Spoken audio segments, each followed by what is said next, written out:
Um, so, good evening again. My name is Gunnar. I blog and usually I co-host this Blab, but tonight it looks like I'm going solo. So I'm a cyclist and craft beer lover. I tend to talk about things that I love, which obviously are cycling and craft beer.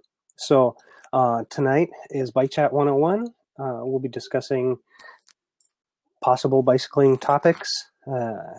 I think first thing that I kind of wanted to bring up or cover, and I had kind of followed this topic on some other blogs and I think on some bike message forums and stuff, and it's about this thing about looking pro, and it's always a big thing, especially for our cyclists in the United States, that people want to look pro. And what this tends to mean is, at least to me, is looking like the pros that you see on TV racing, maybe dressing up in a pro-looking kit that matches shorts and jersey with your helmet and possibly even your bike. To me, it's a great concept, and we kind of make fun of ourselves as cyclists about looking pro and stuff. Red Flag Dan says, yes, saw a lot this summer. Yeah, you'll notice a lot of cyclists, and again, I myself fall for this. I wear a jersey when I ride, but I try not to be very obnoxious about it, but it's very easy to. And I guess part of the basis behind it is similar to other sports in that you wear the uniform of the sport. And for cycling, it's wearing, the spandex suit. Sometimes I call it the superhero outfit. And generally it's tighter fitting and it's more aerodynamic and there's all sorts of benefits to it. But again, the drawback is that sometimes we come across looking at it like clowns.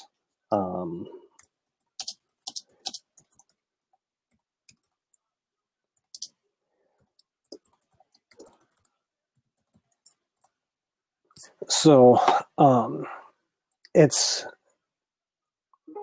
I think I had talked or read in a message board that, someone was saying, well, what is the whole thing with looking pro? And there's websites out there about how to look pro, what looks pro the best, how to look pro. I think there is a YouTube channel called GCN, Global Cycling Network. And a lot of times even their videos are, certain tips on cycling. And then they'll say, well, we do that and you just look more pro. Usually they're saying it tongue in cheek. And part of it is that some of those announcers or hosts are ex-pros. And so it's very easy for them to look pro because they were pros.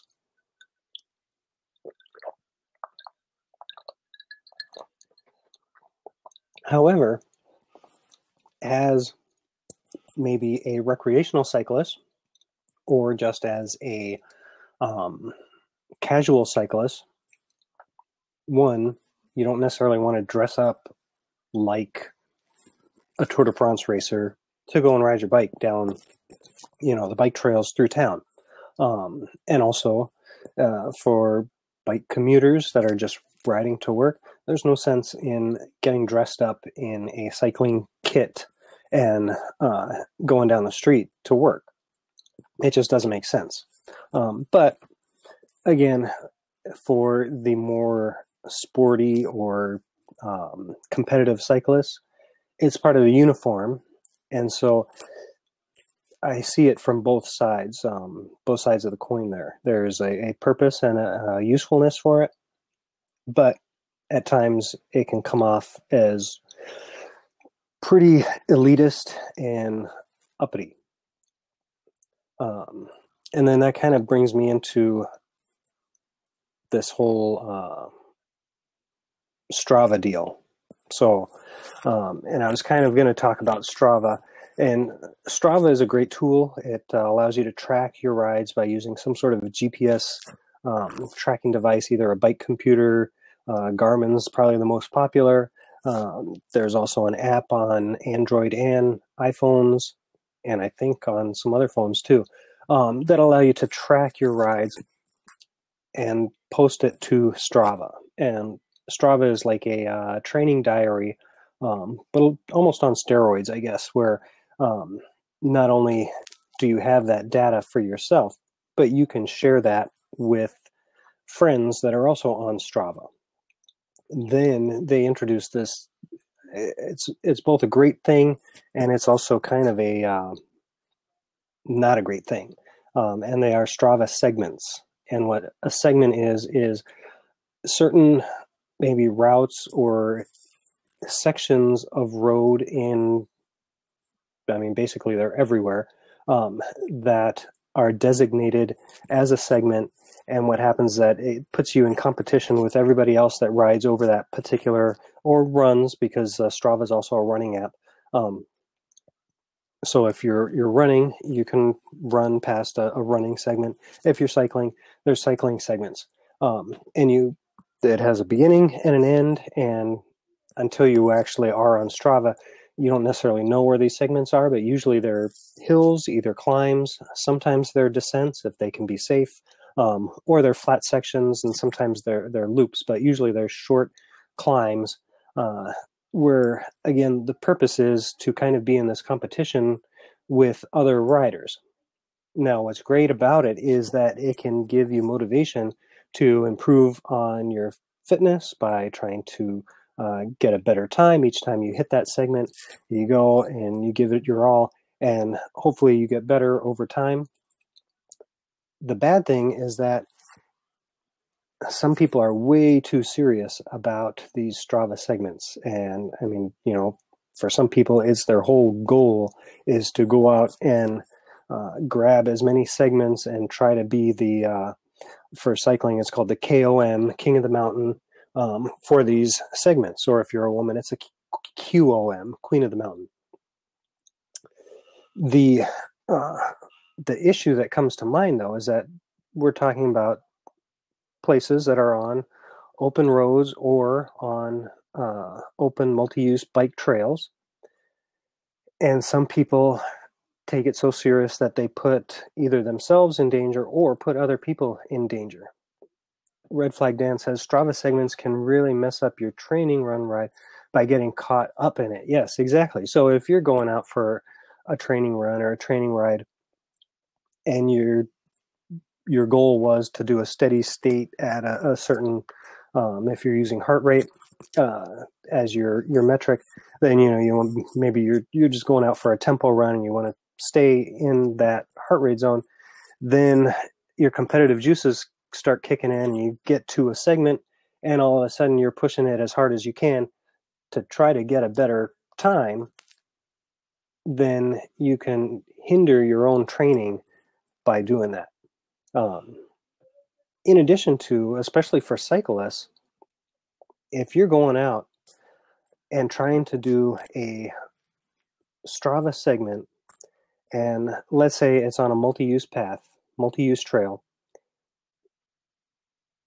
there's pedestrians around, there's people walking their dogs, there's people with kids, and you're trying to go out and better your time, and you can get in an accident. And I think there have been times where people have gotten into accidents, and people have gotten other people hurt by running into pedestrians and that type of thing, because they're so focused on getting a better time on Strava.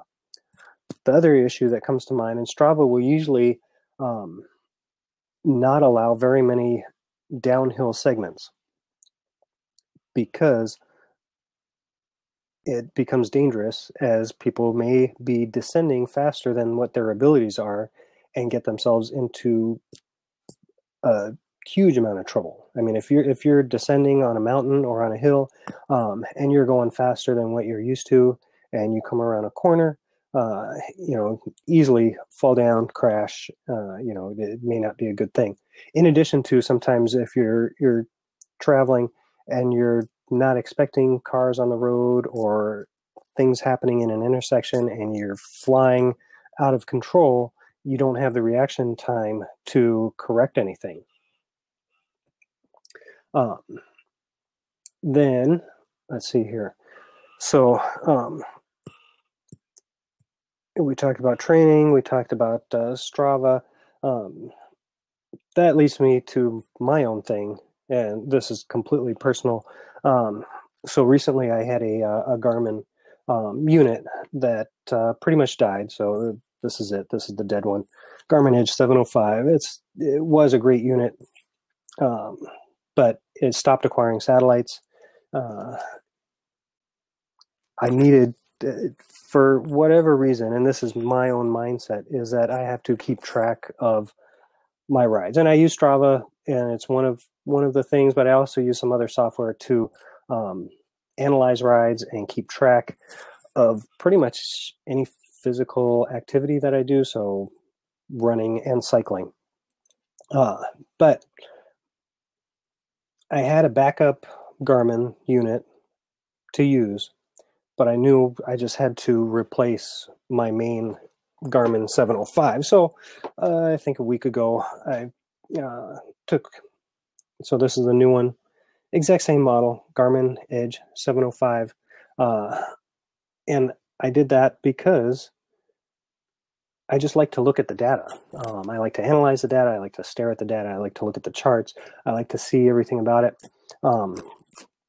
What is great for me is that I don't use a power meter, because the main reason why is because they're still pricey. They're still a little too expensive for my taste to justify getting for the type of riding that I do. I don't race more than 1 or 2 races a year. I'm not super competitive to the point where I'm going out and racing every weekend during the summer. So I get my competitive kicks, I guess you could say, taken care of by Strava, by local group rides, either on the mountain bike or on the road bike. And so I do train to keep in shape to do that. But a lot of the software things, a lot of things right now are geared toward power meters, which I think is great if you can afford it and you can justify it for yourself. But for me personally, I stick with heart rate monitor training, which to me gives you the best bang for your buck. I know that there's big debates. A lot of the power meter people say, well, you can't use heart rate as a metric because your heart rate rising and lowering is a response to the physical effort that you're putting out. And it's true. It is a response. So if, say I go on a ride and I put in a sprint, a lot of times by the time the sprint is over is when your heart rate really ramps up. And then you slow down, and then your heart rate a couple seconds behind will ramp down. So your heart rate rising and lowering is in response to the effort you're putting out.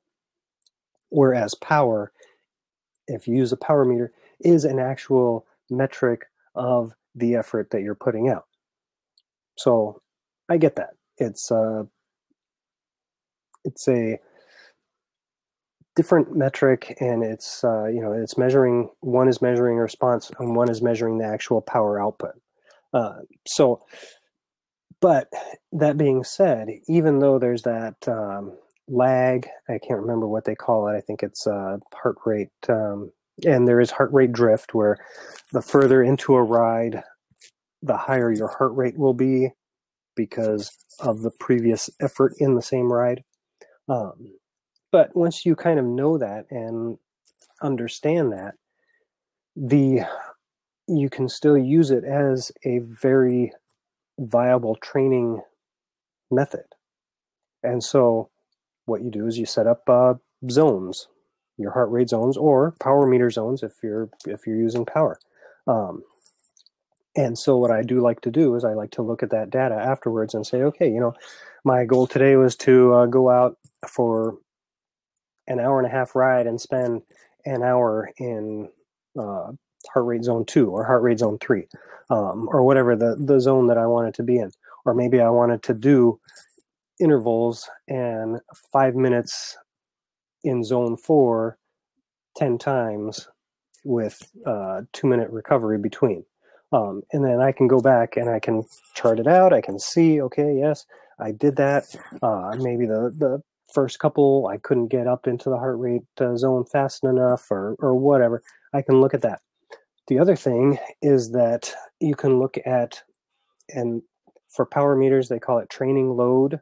And I think they also call it training load for heart rate training also. But I think they go by training impulse, TRIMP for short.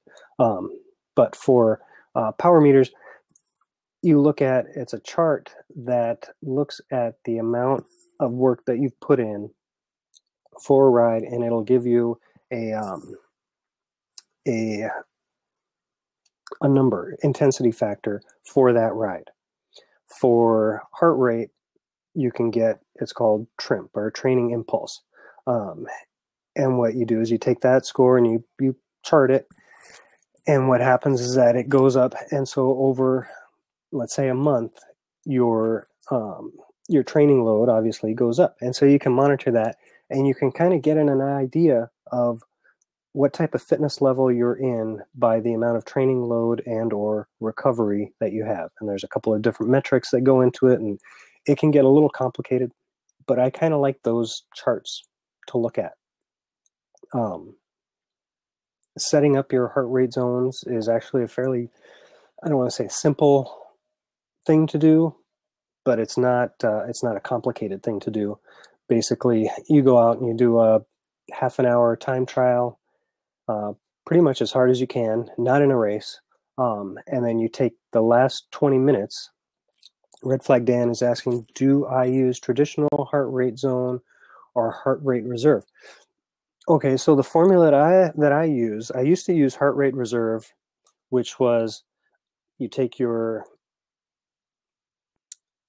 can either measure out your actual max heart rate, or you can use the one formula is 220 minus your age.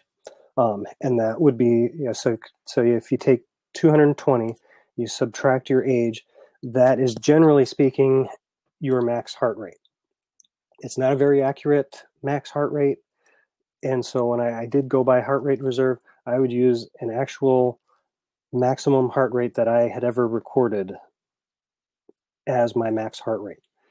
Then what you do is you subtract your resting heart rate from that. So let's say if your max heart rate is 180 and your resting heart rate is 40, you would say 180 minus 40, and that would give you your reserve. So 180, I don't have my calculator here. Let me see here.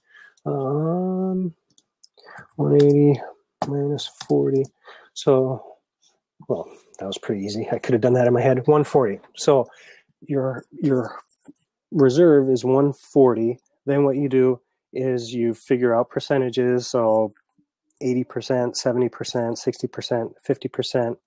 And then you add back in that 40 to those numbers.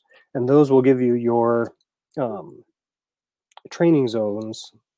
And those are just by percentages within your heart rate reserve.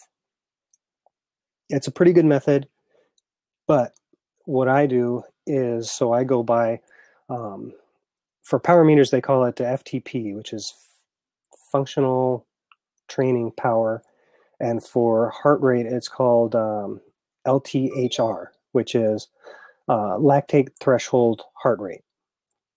And so what lactate threshold is the amount that the heart rate at which you can maintain for, I think they say, for an hour in a race.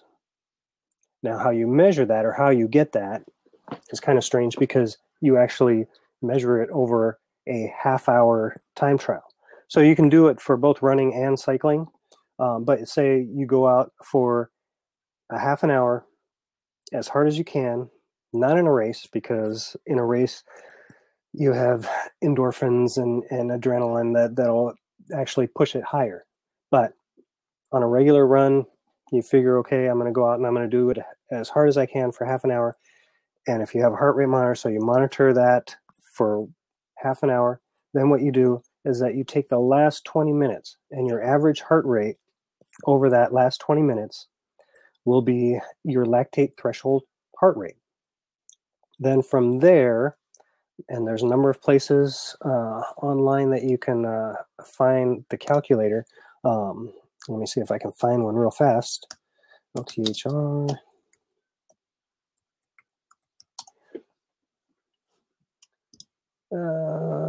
I think this is one that I've used before. Yes. I'm going to go ahead and paste it in the chat here. Okay, so mountainbikecoach.com. So if you take that and you put in, let's say, your average heart rate for your, and they call it a field test, it says 30 minutes. Generally, I think what a lot of the big coaches, I think Friel is one of them. I can't remember his first name. I think he has a book, the Cyclist Training Bible. That's another place that you can find this program. But so if you punch in your average heart rate for that last 20 minutes, then it'll spit out what would be your training zones, where what it is that one, let's say it's 170 was your average over that that time trial. Then that is probably the average that you can maintain at a high pace for about an hour. Then it'll break it down into zones both below and above that. And generally what it is that you want to train most of the time in what they consider zone 4. You do want to train above that every once in a while, just so that your body is used to putting out an even harder effort.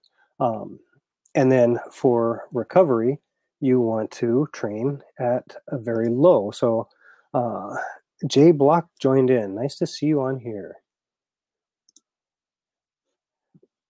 Jay Block, mobile technology is power, strategic relationship builder, music, art, soccer, dad, and dogs. Nice to see you on here, Jay. Glad you can join in tonight. We were just going over for cyclists and for runners. Runners can use it too. At least the training zone method that I like the best, which is called lactate threshold heart rate training. And I had put into the chat a place that has a calculator for how to figure out your lactate threshold heart rate, and then how to figure out the zones for it. And so, again, that will give you your training zones for training at. And then you can say, okay, well, today I'm going to do a threshold ride or run. Tomorrow I'm going to do intervals where I'm going to do 5 minutes at this. So Jay Block says, used to be a runner, sort of 2 marathons and 1 century ride. Oh, what I said is already over his head. I'm sorry. I don't want to go over people's heads. And I know that sometimes training principles, especially when you start getting into heart rate and that type of thing, it starts getting into, I don't know, scientific mumbo jumbo. And I get into that. I like it. But I have friends that are elite level athletes. Patrick has to leave. Thank you for joining in, Patrick. I really appreciate it. Hopefully you can jump in again later. Maybe next week we'll be in here. Jay says it's all good. Just letting you know. No problem. And I was just going to say that I have some elite level athlete friends that don't use any sort of technology in training. They run or ride pretty much by how they feel. If they feel they can go harder, they will go harder. if they, and so it takes all types. Some people work the best that way. I like having all the feedback and all the numbers and thinking about that kind of stuff. And Dan says, Red Flag Dan says, oddly enough, both methods result in very close zones. His younger brother, also a runner, has similar results. Yeah, exactly. Yeah.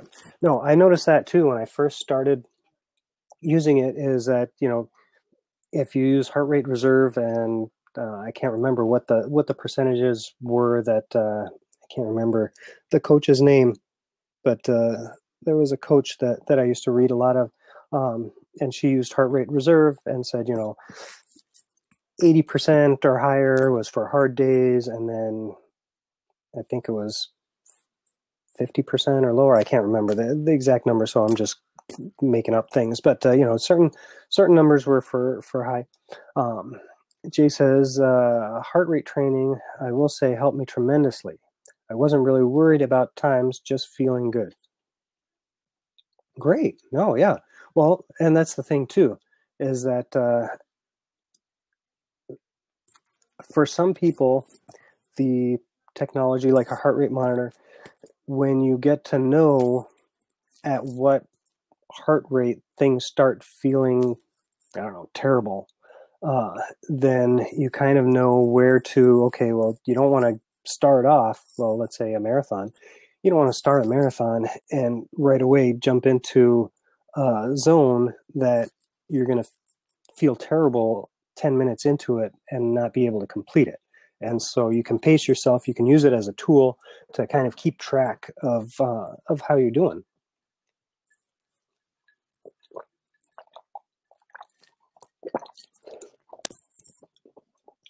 And that kind of brings me to, yeah, Jay says exactly.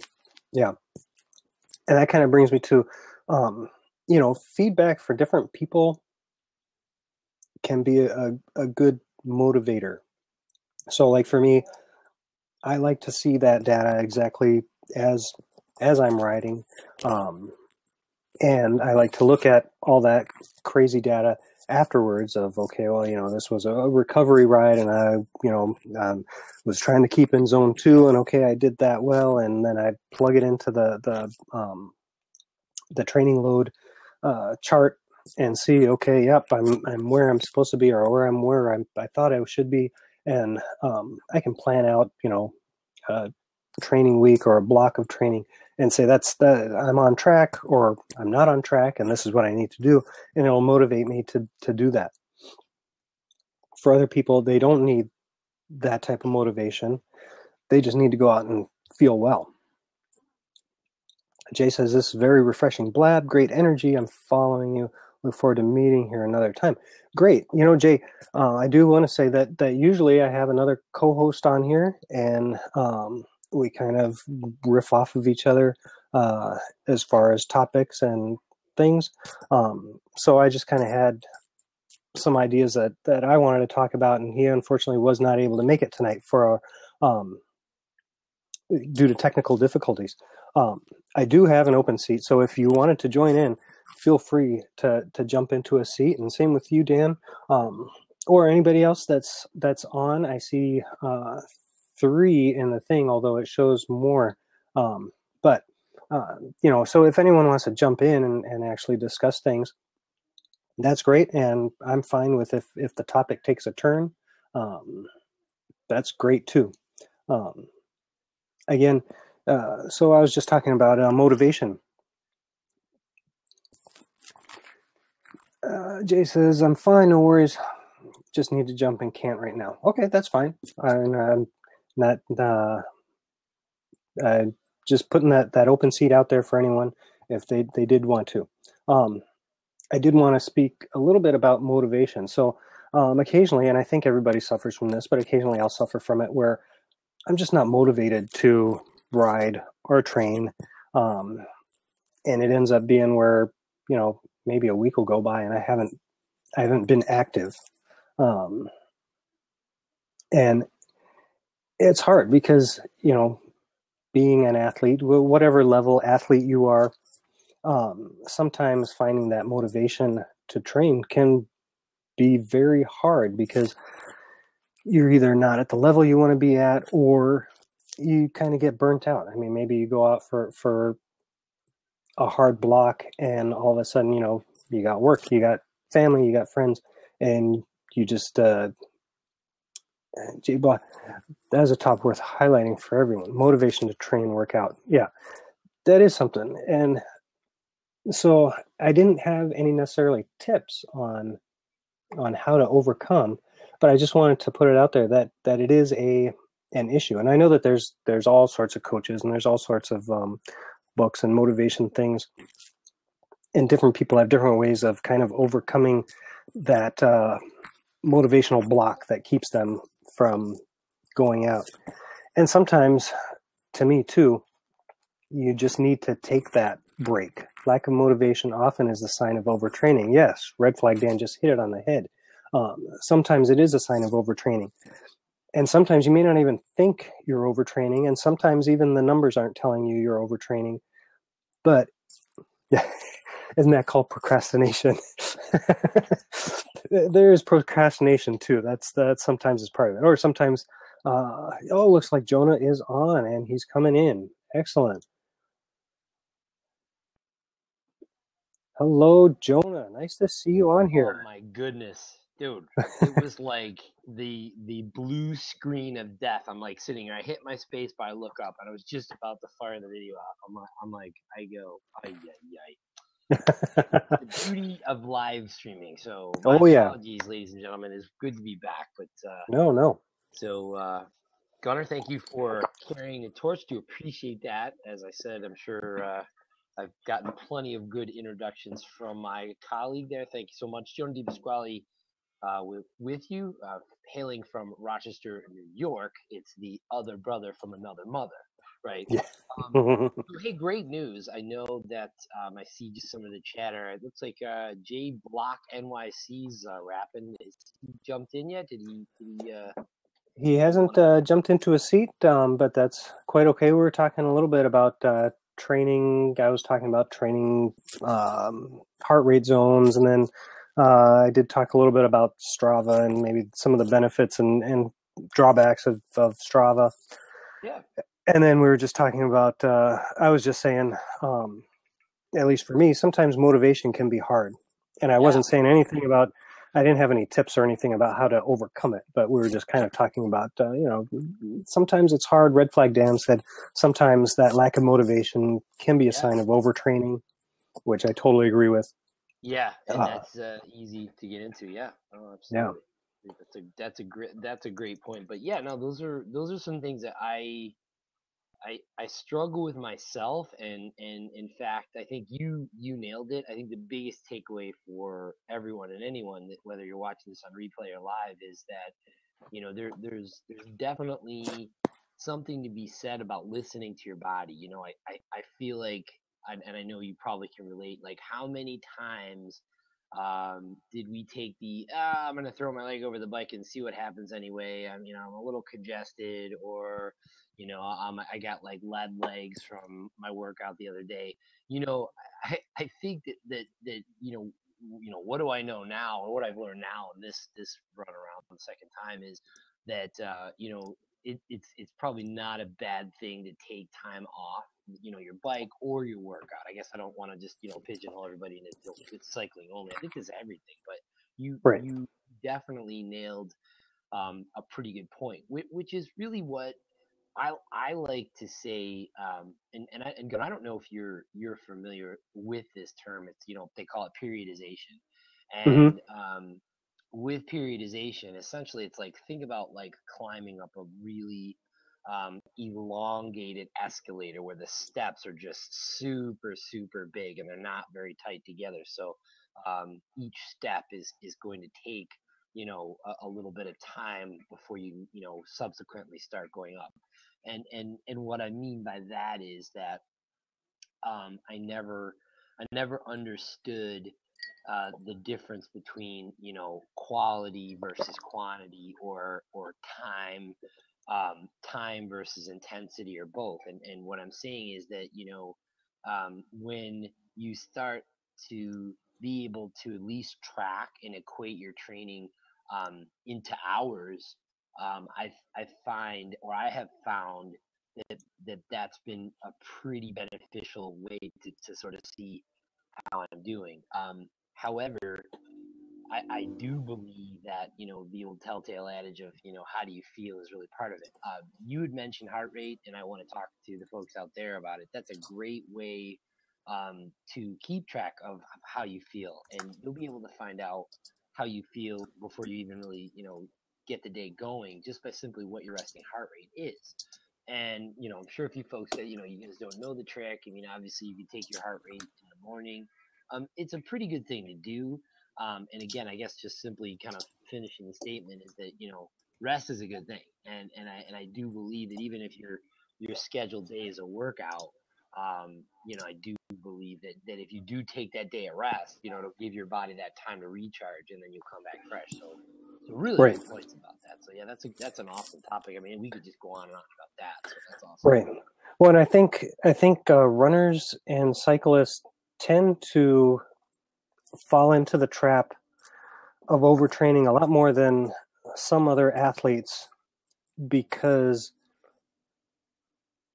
I think you get almost a guilt when you don't ride. I mean, it's kind of like, okay, well, I gotta, for some reason, okay, I gotta put out the miles, and I gotta get all this time in, and so I gotta go out and ride, pretty much every day. When a lot of times that's probably the worst thing for you, is to do it, especially for a really extended period of time.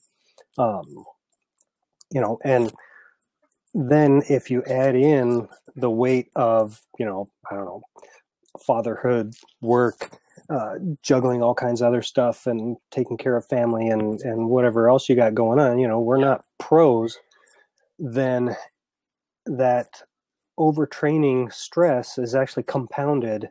Absolutely. And you get burnt out quickly a lot of times. Absolutely. So it's one of those things where it's very easy to fall into this trap of, okay, well, I just got to keep riding, and I just got to keep doing it.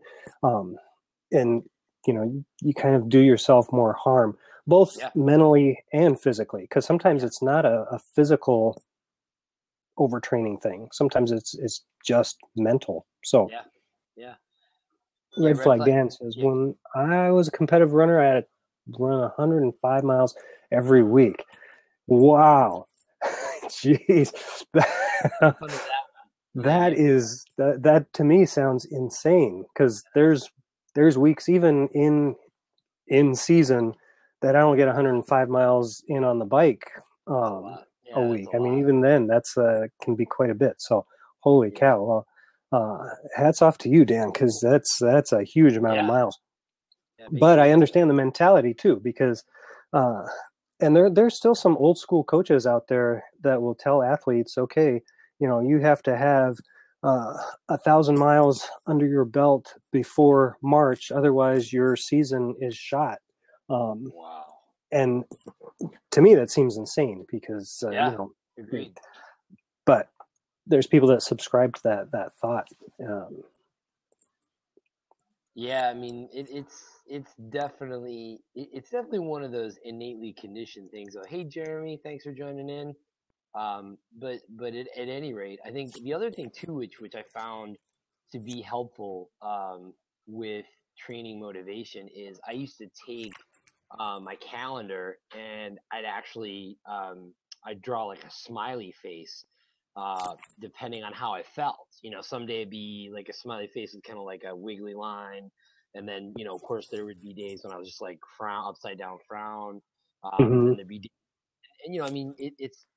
I mean, you kind of laugh about it, but I think there's a couple other variables that fall into play too. Is in Rochester, Minnesota, and in Rochester, New York, like right now, man, it's like it was cold and windy all day, and now it's raining and freezing out. So that has a lot to do with your psyche, as far as being able to focus on a balanced workout environment. To Dan's point, Red Flag Dan, I feel like if I'm going to weatherproof my workout, probably my default setting is running. You know what I mean? I feel like for me, I can, you know, kind of fudge it and just sort of shuffle along and keep my heart rate pretty consistent, and, you know, where the appropriate gear to get out there. Whereas we know with cycling, you know, I don't know if you folks have ridden in colder temperatures, but you know, it's definitely, you know, a trial and error thing to get the right gear and clothing down. Now, what I mean by Right. that is that, you know, that also has a lot to play, you know, with that mental cycle in terms of motivation. Because if you know that, you know, it's cold and rainy out and you need to get out there and work out, you're gonna be like, I mean, your body's gonna find every reason, excuse not to. Right. Which is Right. kind of why, you know, we sort of had talked about trainers and indoor training. I'm, you know, I'm not a big fan of those means of training and exercise, but I can tell you, they're very beneficial. You know, I feel Right. like with the motivation to stay on top of things. Hey Dan, good evening. What's going on, man? How How much? are you? Good. Good. So are you? So the question is, are you still running? Absolutely. Nice. Nice. I use biking as a supplement to my running. Okay. Nice. And now how many days a week are you, like, you know, riding versus running? So it sounds like you're supplementing with cycling. So I usually go 4 days of running and 2 days of biking. But now that the winter's come, you know, colder weather's come here, I'm not biking as much. Mhm. I'm biking indoors on a fluid trainer now. oh, nice. Excellent. Now, do you find that, to your point about your indoor workout, is it just more cardio? Is it maintenance, or is it like a focused, like, speed tempo where you're like really cranking the pedals, or do you try to? No, for me, the biking is all about endurance. I just stay in that zone, you know, run 40 minutes to 90 minutes, whatever, and that's about it. Nice. Right. Nice. Wow, that's amazing. I mean, I think that, like I said, if you talk about one of the things I struggle with, it's supplementing running into what I'm doing. Like with cyclocross, for example, that is. I mean, it's not like I need to be, you know, this super marathon runner, but it's, you know, there's a fair amount of that activity in that particular discipline. So I try to supplement and do some trail runs, but I find all the time my default setting is I want to get on my bike and go on my bike. You know, Right. My problem with biking is, and we were talking about heart rate zones, is I can't get anywhere close to the heart rate zones, you know, my target heart rate zones on a bike that I can run. Right. And maybe it's because of all the years that I've been running and I haven't biked much. I don't have the muscles, the right technique, whatever it is. But, you know, my you know, if you use suffer scores on Strava. Yep. Very low on the biking and very high on the riding. I mean, very high on the running, but very low on the biking. Okay.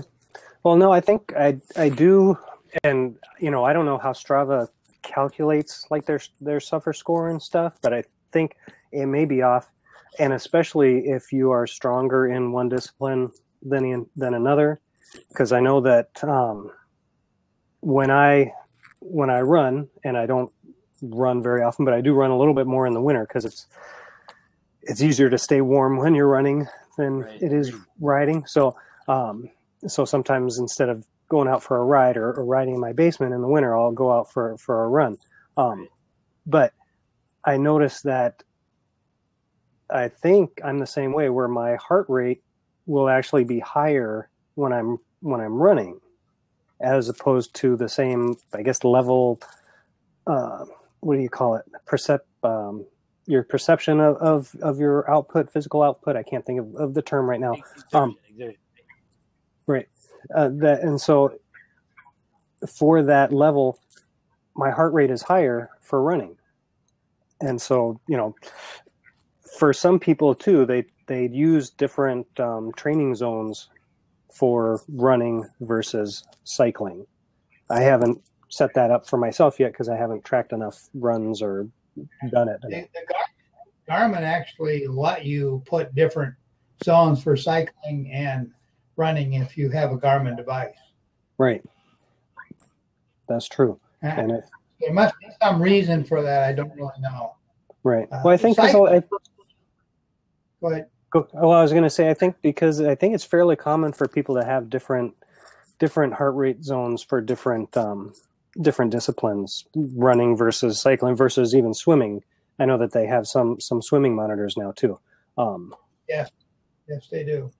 And so I think, and just going by feel, I think my heart rate really goes up when I swim. Now, I'm not a very good swimmer anyway, so maybe that's part of it. But when I have swam laps, it would be like I would get 2 or 3 lengths, and I would be like, "Holy cow, my heart rate's through the roof, and I can't, I got to slow down." So, well, I think a lot of that too is just conditioning, in general. Yeah. To your point, I mean, I agree with you 100%. I'm terrible at swimming, but I can recall, the first, early years of mountain biking, like how difficult it was to ride some climbs now that I just don't even think twice about it, But I think it's similarly the same though, and I think to Dan's point about being able to balance out your cross training, I think that innately you will know what you need to do, and Dan, this is probably one of the things you may want to think about is using like a block on your front wheel, elevating your front wheel a little bit, that may give you a little different positioning. Also try again more standing, unseated efforts, obviously, so that you're using a little bit more effort to keep the bike moving. I mean, those are possibilities. Or, I know Gunnar has done a bunch of different scopes about rollers. Rollers would be something for you that might be, mentally stimulating enough. Plus, I know with rollers, you really got to kind of keep, you got to keep a fairly decent pace. You just can't kind of my issue with rollers is I'll probably fall. They're tricky. I'm too old to get a broken bone here. I don't want. Yeah, definitely. We want to avoid that. But I mean, as far as the trainer itself, though, you could try, like I said, try elevating the front wheel a little bit. Right. I try different gears and stuff. I think the problem is really, I mean, when I bike, even out on the road, I need to get, elevate my heart rate, and it ramps up. And it's just a constant way it goes up and up. And the more I ride, I need to ride about 2 hours to get a good heart rate zone workout. Mm-hmm. Mm-hmm. Yeah. And on a run, it's about 40 minutes. Nice. Wow. Nice. That's awesome. Yeah, no, there's, and I think the other benefit too, which is really why I love getting on the trails, is I feel like I do get, I get a lot more calories burned per effort in that duration versus a bike ride. I mean, I'm with you. Like for me to ride my bike, I have to ride minimum of like 2.5, 3 hours if I feel like I've got something accomplished. We're running. I mean, that it's like, I don't think I could walk the next day if I did that, but I do pace it. I mean, trail running. I mean, running in general. Like if you're not used to it, I mean, when I run on the road, oh my God, I'm done. Man, I'm like so shot. So that's why I choose to stay in the trail. So to your point, I mean, one of the things I definitely know I can't do, I running on the road is just, wow. I mean, if you do that, good for you. Right. If you run a long distance, you'd be surprised how different you feel if you run on concrete versus asphalt. Oh yeah. No, there's a lot to that. Yeah, I agree. Technique wise as well. Yeah. Right. Well, I tend to find that I can definitely run longer on trails before my knees start to not that I have knee problems, but I'll have, I get knee pain if I run on pavement for too long versus if I run on grass and trails. It's definitely easier on my body. Right. Yeah, no, absolutely. So, hey, while I was waiting for my my computer to upgrade, I got this awesome book for you guys. Anybody's Bike Book. Wow. That looks like a classic. Yeah, so it's pretty awesome here. Check out the badass illustration on the back here. Oh, a chopper. Nice. Excellent. So this is nice. This has got some pretty quality. These are some pretty high tech tools, as you can see. I know everybody's. Oh yeah.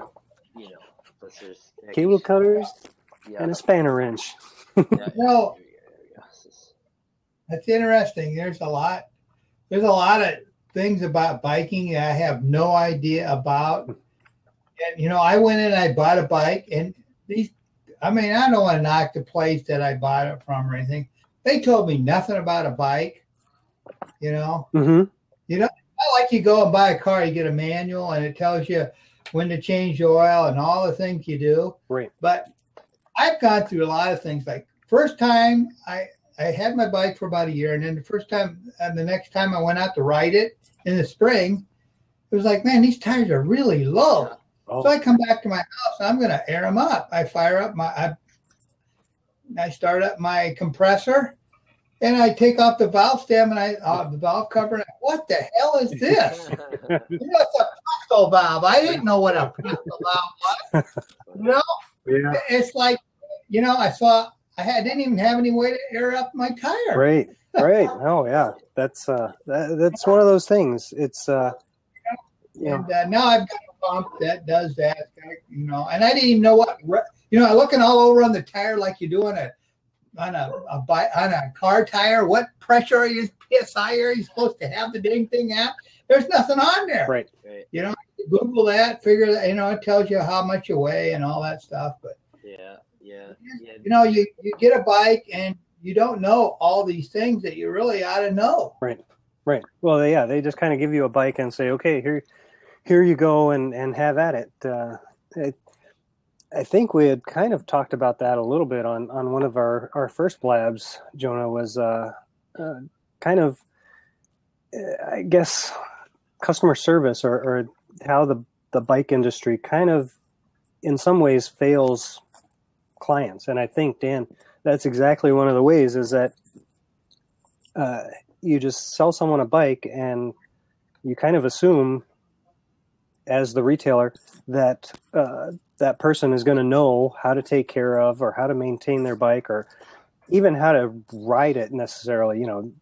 They say, okay, well, you go out for test riding, riding around the block and okay, you're good to go. And you buy the bike and you're off. And there's, like you said, there's not really a manual on how to take care of it, what to take care of. Right. Well, you'll probably laugh, but because of you, Gunnar, I finally oiled my chain after. Oh, wow. Thank you. Oh, wow. No. I hate to see what it looked like before that. Yeah. I looked at it. The cassette gears and stuff don't look too bad, but right. That's not a good thing to go that long without oiling your chain. No, yeah, definitely not.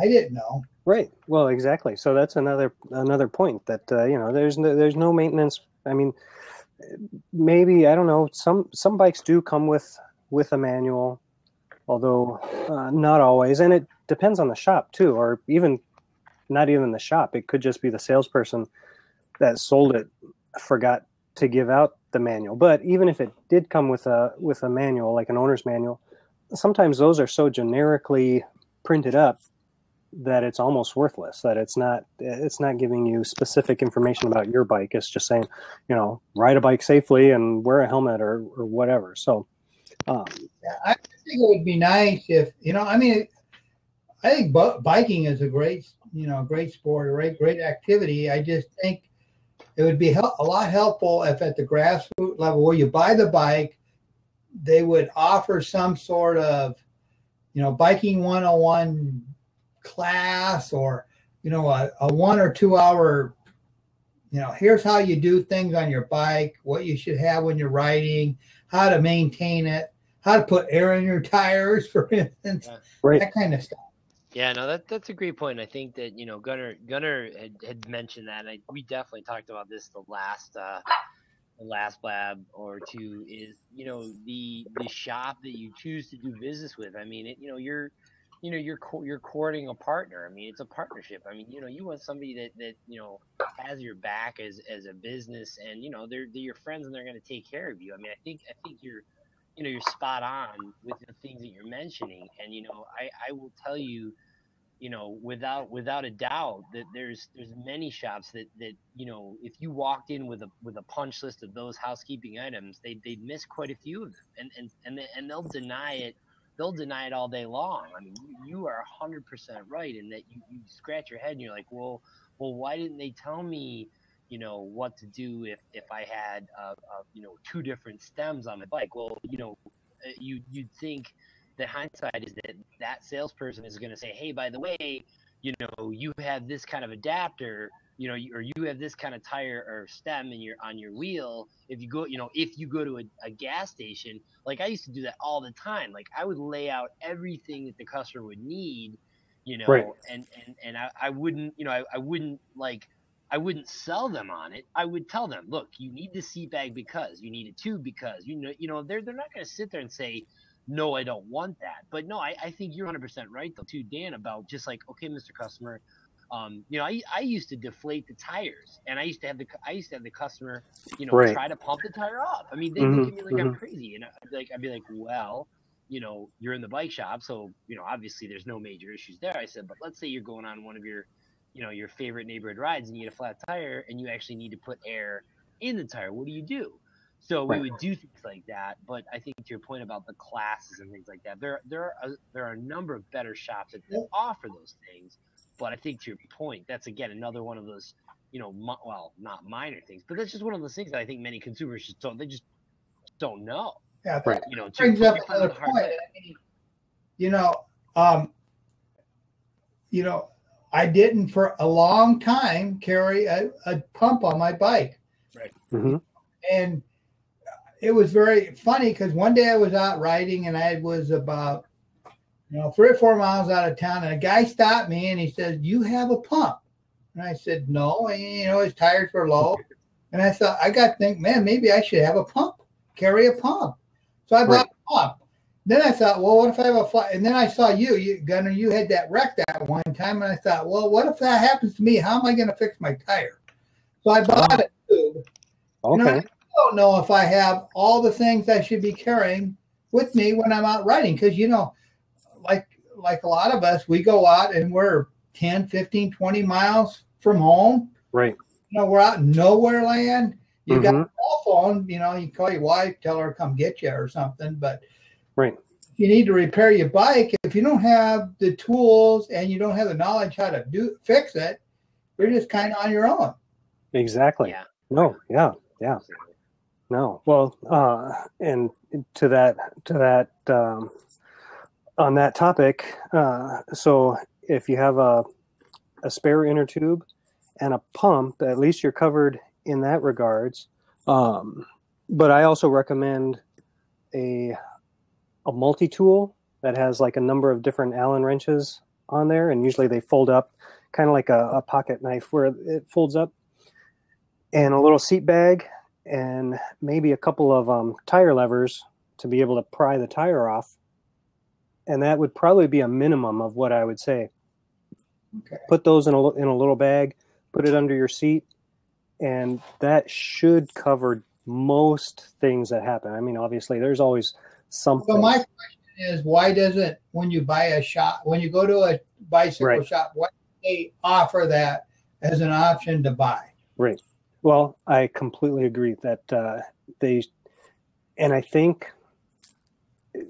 to Jonah's point, there are some, and I'll back up a little bit. It's not always the shop, because sometimes the shop will have some salespeople that are good about that kind of stuff, and then some that have, it could be a kid that's home from college that is really into bikes, and he's just working there for the summer, versus the full-time guy that's been there a couple of years that really knows his stuff. And it's kind of a roll of the dice of who you get.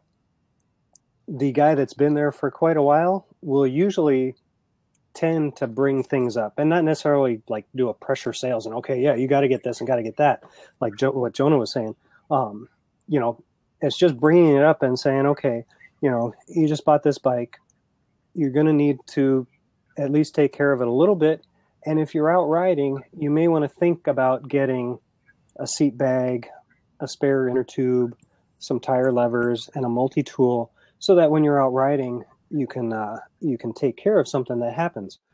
And then, hey, what about a water bottle and a bottle cage? Or, some shops will throw some things in with a bike purchase, or, Right.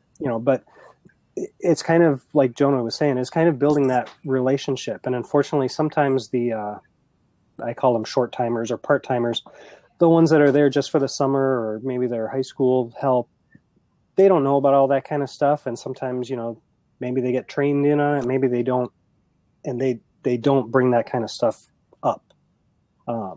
Unfortunately, that's kind of one of the drawbacks of the bike industry, is that they do hire sometimes people that are into bikes, but not very good customer relations people. Right. Yeah.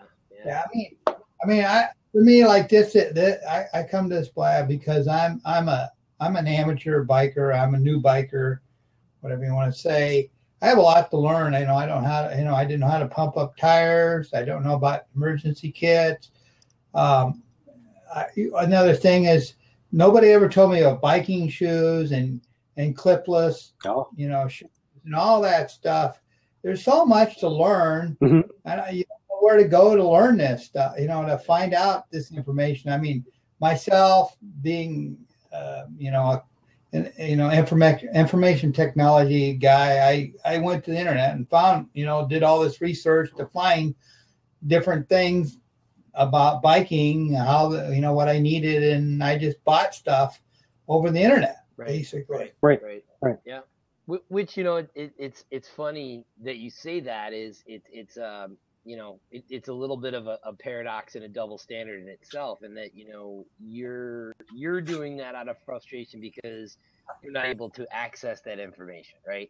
Then you have the independent bicycle retailers that are getting all bent out of shape because customers like you yourself are going to the internet to find out information. You're going to the internet to buy product or whatever, and we see it time and time again. I think a lot of it is going to change. I think pretty significantly with platforms like this, where you can, I would tell you that they're much more interactive, where we're not shackled to our laptops or our PCs. I know a few of my colleagues are they're doing blabs from their phone. I mean, I haven't quite figured that out yet, but to your point, is I can't take this laptop and hold it up to my bike. I mean, it would be an entire pain in the ass. I mean, I'm sure I could set it up to where I could probably do a repair in front of the camera, or set up a reverse webcam or whatever and do it that way. But bottom line is that I've worked at a bike shop, and Gunner's got plenty of cycling expertise, and ask away. I mean, what do I have to gain or lose by giving you that information? I mean, to your point is, it allows you to become, just simply much more versed in having a better bag of knowledge with, everything, cycling related, from the more complicated things to the simplistic things. And I think that when you have those minor details under your belt, to your point, you're no longer cycling like it's, oh, I've got to ride my bike. You're finding more reasons to ride your bike because a lot of those things that you struggled with before, like putting air in the tires or adjusting your gears or whatever, are not major issues. Right. Yeah, it's good. It's good feedback. Yeah. No. Well, and like you were saying, I think the bike industry as a whole, and I know that even when I was working in the industry 10 years ago, there was always this, the bike industry is struggling, and we're struggling, and the independent bike dealers are struggling. And I see that, and I feel, I mean, some of my best friends are bike shop owners or work at bike shops. Great guys. But I still shop online for some things. There's other things that I go to the shop for. It comes down to personal economics. if I can buy a tire for half as much online versus going to the shop, to me, it's a no-brainer. I'm going to spend half as much or get 2 tires as opposed to 1. And do I feel guilty about it sometimes? Yeah. I feel guilty when I go into the shop and they know that I haven't bought tires there in years, and yet somehow I'm still rolling on tires. But that value isn't there. Where the value comes in is when I need something immediately, or if I have some sort of issue where I need their expertise, and they can help me out. And so I think the whole bike industry, it keeps looking at the independent dealers strictly as a retail source, instead of maybe looking at a knowledge source. In which case, Dan, that would be a perfect case, because if they are giving out information on how to take care of your bike, how to, what you would need as you're riding, then you're building that relationship, and people will come in and buy from you more. So I don't know, and that's, again, I'm been out of the industry for at least 10 years, so that's from the outside looking in. Yeah, well, it's not, again, I think you're touching on a very relevant subject. Hey, Nick, thanks for joining. Thanks for tuning in. Hi, We Nick. got an open seat. If you're welcome, Ben, please do that. But I've had a number of conversations with independent bicycle retailers, and they are very, when things are good, they're good. Mm-hmm. However, when things slow down, they slow down pretty drastically. To Dan's point, if the weather's not nice, and there really isn't any reason for Dan to venture outside, whether he wants to or not, the frequency at which he's going to visit that shop is going to be very minimal at best. I mean, if he goes to the bike shop, throughout the winter, a couple times, that's a lot, because just to maybe see what's coming out, what's new. But I mean, it's not like he's losing sleep over, oh my God, I gotta get to the bike shop. Now, to your point, Gunnar and Dan yourself, I mean, I think these bike shops, they're feeling. They're certainly still feeling the sting and the strain from the internet. And I think that's going to continue to be an issue, because to your point about, I want to shop on my time, I want to shop on my dime. I know that Mm-hmm. part, you're trying to sell me as X, and I know that I can get it for Y, and they know that, and that, and I think to your point is there's a small percentage of customers like ourselves that are like, you know what, it is what it is. We know you should support the small bicycle retailers. However, there are those random parts that maybe they can't get you, or whatever reason it is, you got to buy them, and it is what it is. I think that as far as shop owners, and what I've discussed with a number of my good friends that have shops, I mean, they are constantly in in struggle mode to really be able to bridge that gap with their customers, because I think that, to Dan's point, is with the advent of social media, and even now live streaming. I mean, this is an incredibly powerful tool. I mean, I don't Mm-hmm. work at a bike shop. Gunnar doesn't work at a bike shop. I guarantee, if you were watching this on replay and you've been taking some notes about what we've talked about, it's all factual stuff.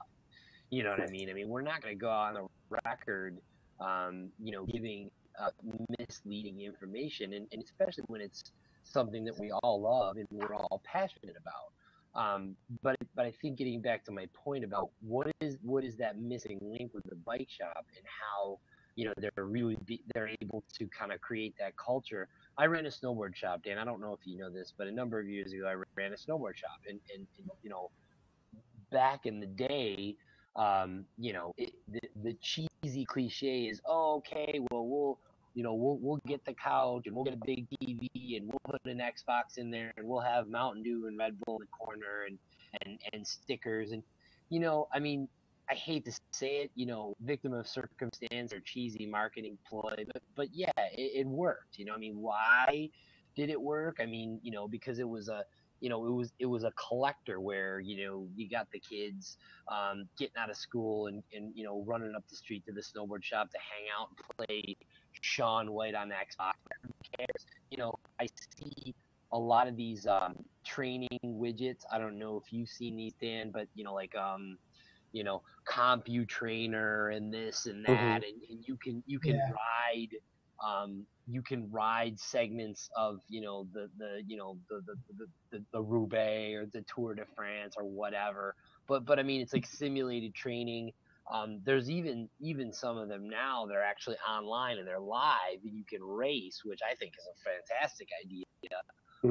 But I think the hard part is getting shops to understand that it's like you build it, they will come. I mean, that's space that they need to commit to 4 or 5 bikes or whatever. Let's just talk things that we love to do. We love hanging out, we love socializing, we love having fun. I mean, like I had a dealer that did like a couple movie nights, which I thought were great.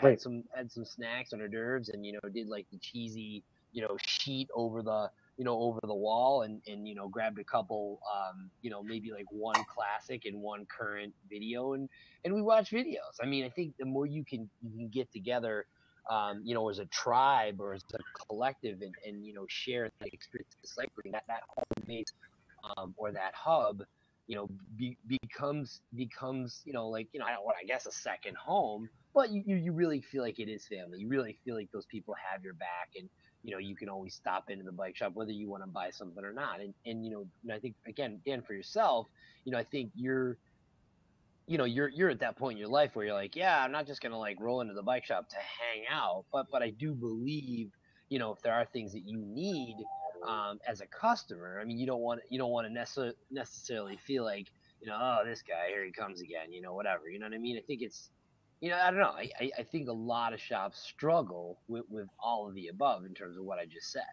Right. It's very difficult to keep up with the Joneses. Right. It's and I don't know. I think I don't necessarily would want to be in the retail space for bike shops right now, but I think that if I were, it would actually probably be an exciting time because of all the different ways to connect a lot more personable with people. Back when I was in it, okay, well, we would send out mailers in the spring, and we would have a sale and maybe buy some television commercials. And like you said, Jonah, some shops would have a couch area and some place to hang out, or a BMX section where we would entice the kids in and have a sticker box full of stickers to be able to give out and that type of stuff. And nowadays you do have to go a little bit further, and you have to be able to use, like how we're using technology to connect with people online. And I know that it's kind of hard because bike shop owners are running their bike shops, and their employees are wrenching on bikes or helping in sales. But I think if some of them that because I do see online, some shops have very good social media presence, and they do pretty well, and then they're reaching out not just on the local level to the people in their town, but sure. They're selling product all over the world. I mean, I think I can't think of one right now. Manual for Speed. They sell T-shirts all over the world for half the people that buy them don't even know what they're about. It just looks cool, and they're into pro cycling or whatever, right. And people buy it. So there's ways to keep the industry alive, and I think it would be a kind of an exciting time to be in that space, to be able to connect with people in a different way. Yeah, no, I definitely agree, and I think that there's a shop in town that does exactly that. It's they're called Try On Bike. You can check them out online. It's tryonbike.com. They started as a specialty mountain bike retailer, and then obviously as they progressed as far as a retailer and a small business, they got into commuting and fat bikes and so on and road bikes, but gravel bikes, cross bikes anyway.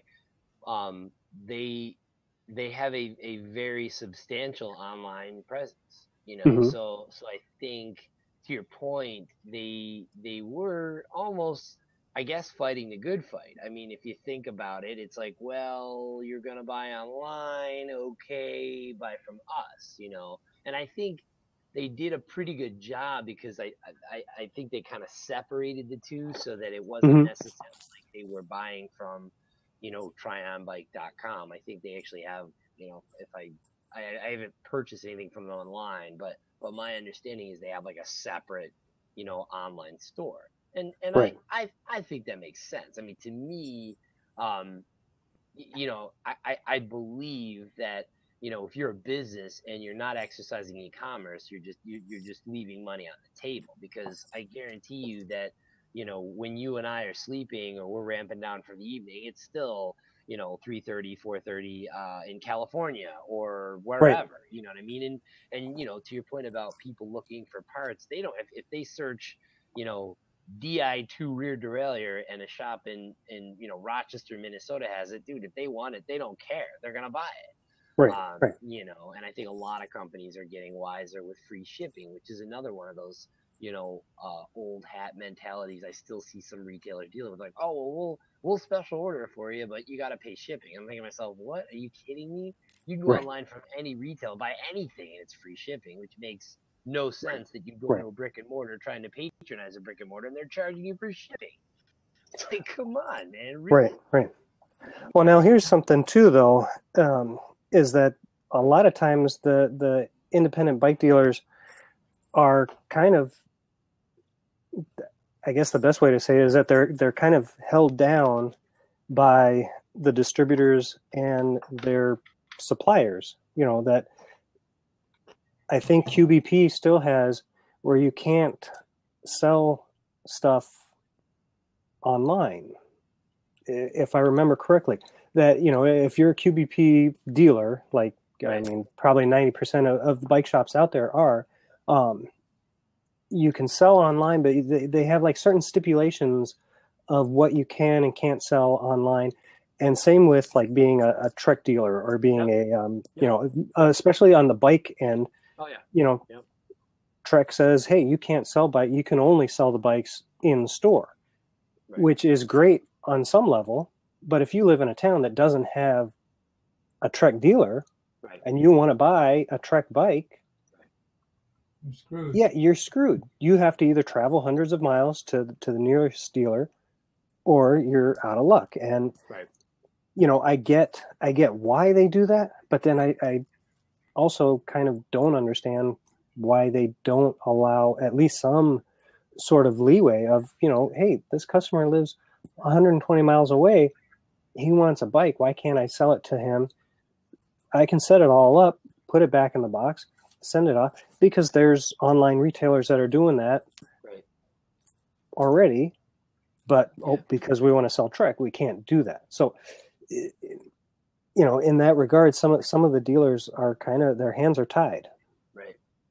Yeah, I know with Cannondale, the dealers were not allowed to sell anything other than, old inventory.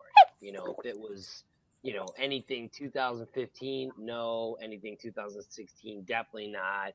But if it was 2014 and back, then, that was okay. And I know that was one of the Mm-hmm. ways that That they can get dealers around it. were at least able. And honestly, to me, I think that makes sense. I think if people are looking for deals, that's the easiest way to attract customers. And we did occasionally find people that were trying to, lower the prices of the current inventory. And I mean, that stuff sticks out like a sore thumb, because first of all, other dealers will call you out on it. But then, then you get Right. customers shopping along going, well, this scalpel is, like 200, just, 2015 scalpel is $200 off. You're gonna go, wait a minute, what? It's like, Right. not right now. So yeah, and I think that's definitely been one of those things. And you know what though, I still feel like bike shops, they get around that. They really do. I mean, it's right. just like sort of like, don't ask, don't tell. I've worked at shops where they've done exactly that. Like, you know what I'm saying. A customer Right. calls up with $3,000 in his hand wanting to buy a bike. No, I'm sorry, I can't send it to you. Come on, that's not Right. gonna Right. happen. But I think you're right in that. I think that that's a good point. I feel like the bigger manufacturers, without question, are certainly feeling that pressure. QBP alike is the same way. I mean, and think about how much more of an effect the internet has on QBP, because at one Right. time QBP was like the go-to, and Right. now I wouldn't necessarily say they're not the go-to, but there aren't. It's not the days of like, well, you got to go to QVP, and Dan, we're just talking about a supplier that sells to the bike shops. I'm not sure if you know of QVP, but at any rate, No, I don't. it's turnkey, like literally everything that you need to run a bike business, from documents to cleaners to nutrition to clothing to car racks. I mean, it's a pretty. I mean, it's almost like the Sears and Roebuck supplier of the bike world. It is very, it's very much mainstay with pretty much almost every shop across, the states. And I don't know many bike shops that don't do business with QBP, to be honest with you. Right. Right.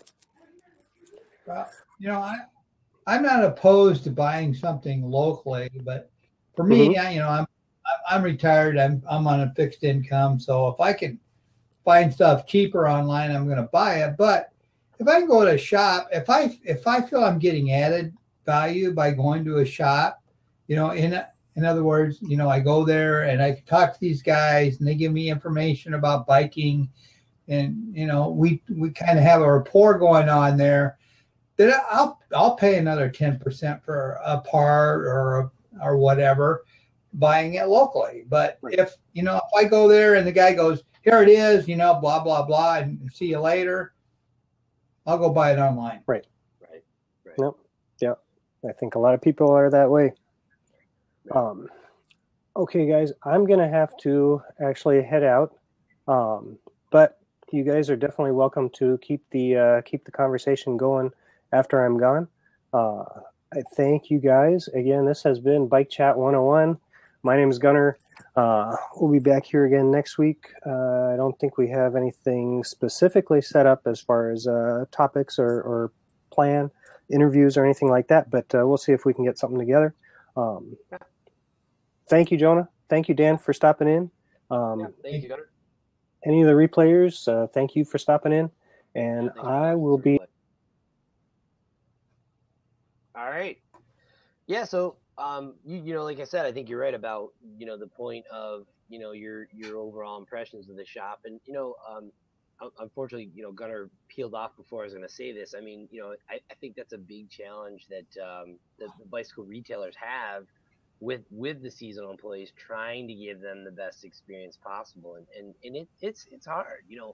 I think your point about the quality of experience that you get from a seasoned whatever full-time employee to a seasonal employee, yeah, it's two different, it's two different stratospheres, for crying out loud. I mean, you have the one that's a seasoned a seasoned employee that gets it right and understands like the whole customer service thing, and then you get the other employee that's just like, man, I can't wait to get out of here to go to the bar and start sucking down beers or whatever. So I think there's it is what it is, and we see it all the time where people like yourself go into shops and they have that experience and they're immediately turned off. And the sad part is you're not going to go back again, because you're like, I'm not going to go back and have that that same experience, what I mean? So that's a really hard thing for shops to to actualize and understand, that it probably happens all the time. And you know what? A lot of times statistically, I mean, you customers like yourself, you're just like, I'm not even gonna say anything. I'm just gonna go shop online and I'm not gonna come back. You know, it's just that's a sad reality. I understand what's going on there. I mean, most of these bike shops are run by, kids that really aren't going to be there long term, and that's not their career, and that's not where they're going. And all they want to do is, sell you something and make some money and go out and drink beer. Then go ride a bike and then go drink beer. I understand that.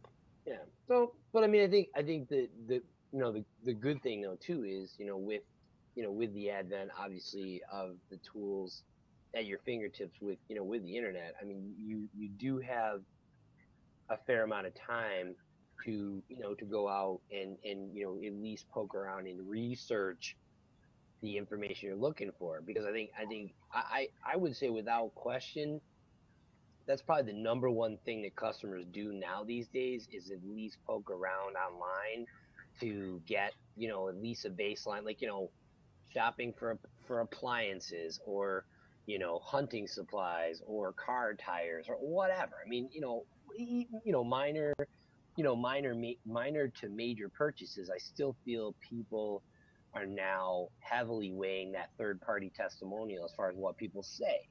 Now, the most important part about that too is not only is that a component of what widget people love or they hate or they recommend. It's the quality of experience that people are getting from the retailers. You know what I mean? I think that if I have a shitty experience, well, I'm probably going to make sure that I let people know about it, because I don't want somebody else to have that same experience. Um, and then obviously the flip side is if I have a good experience, of course, I'm going to go and share that information essentially almost the same way, probably just twofold. So, I think that a lot of the other aspects of the industry are tough because, I've often found that there's just so much competition for our attention to do other things. You know what I mean? Like, I don't know about you, but like right now in town, in Rochester, New York. I mean, there's a huge running scene. I mean, it is ridiculous. Like one of like the local like the run clubs here, the numbers, like people for like a show and go run, like the local they do like a weekly running series. They'll get like 250 people that'll show up. I'm like, are you kidding me, Yeah. dude? I mean, you're lucky if you see 250 people at like a major mountain bike race that's like a finals of a series, for crying out loud. So it's Well, that's the one thing that I noticed right away was, I thought, well, man, I've been in running for all these years. Man, there's got to be tons of people, in the cycling, same thing. But I found it's just not, it's not the same. It just seems like there's a lot less cyclists than there are runners as far as socialization. Yeah. You know what I mean? Yeah. I mean, as a runner, you'd go to some podunk town, some rural area, and there'd be 400 or 500 people running at a 10K race there, and we all be drinking beer afterwards and having fun. Right. And I really have not been able to find many bike races around here that do the same thing. Yeah, no, and I know, and again, I know back to that, just sort of the advocacy side of things, trying to find that local cycling club. There's two pretty major local cycling clubs in town. There's the Rochester, the RBC, the Rochester Bike Club. There's the Genesee Valley GVCC, Genesee Valley Cycling. Competitive cyclists. There's like huggers, but they're all different genres. I mean, one's like more hardcore race, one's just kind of like a show and go. Another one's like the huggers ski and bike club. They're same conversation. They're like a potluck. They meet, they hang out, they ride, they barbecue, they cook out. But again, I think a lot of that to the advent of this particular medium. I mean, this is a great way to just put that out there and gather gather in an online forum to kind of create that culture, to create that that tribe or that colony, and call it what you will. Say, hey, let's get together every Saturday at 10 a.m. weather permitting, and let's ride wherever. Or same thing, do what I've been doing is I'll usually do like a quick periscope on one of my rides, like, hey, I'm down at Bay Park West. Here's the Irondequoit Bay right near Lake Ontario up in upstate New York. I mean, just stupid stuff like that gets people to see what you're doing, and you're still kind of putting stuff out there that people want to know about. But I think a lot of it is, like you say, is just making it a point to put that information out there, and let people know, hey, I've always said the best way to get something going is just to simply start it yourself. I mean, if there aren't, two reasons. If there isn't a group, then number one, nobody started one. For Lord knows whatever reason, nobody was started one. Number two, okay, maybe somebody started one and it didn't work. Well, typically, why do things like that probably not work? Is it timing? Is it lack of word of mouth, or partnerships with local shops? I mean, there's one of the other huge things we're talking about with the bike industry. I mean, these shops, they're dying for things to events to talk about and promote to their customers. Now imagine if you were to knock on the door of Mr. Bike Shop ABC and say, hey, Mr. Bike Shop ABC, I'm Red Flag Dan, and you know what, I'm always running into issues with trying to get people to ride. Hey, would you do me a favor?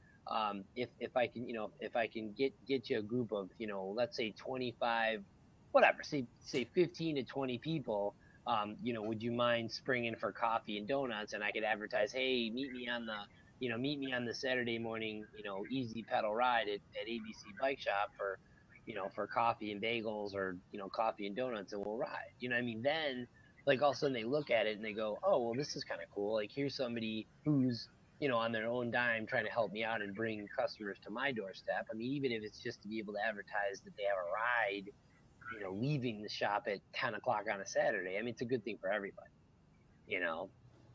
I mean, it's in back to our other point about finding other cyclists to ride with. I mean, there's people that run every day, every freaking day, all, any time of the day, morning, noon, night, evening, where, I mean, I'll tell you what, it's like, it's very difficult to find people that can ride bikes along the same schedule as me.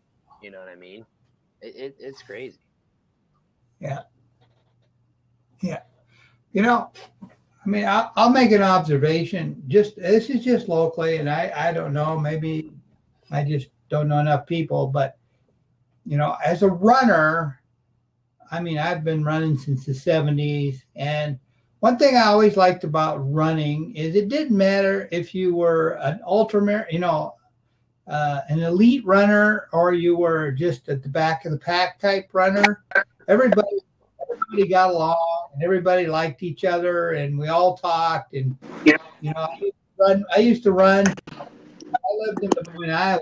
I used to run 20-mile runs on Saturday with some world-class runners. Actually, we all got.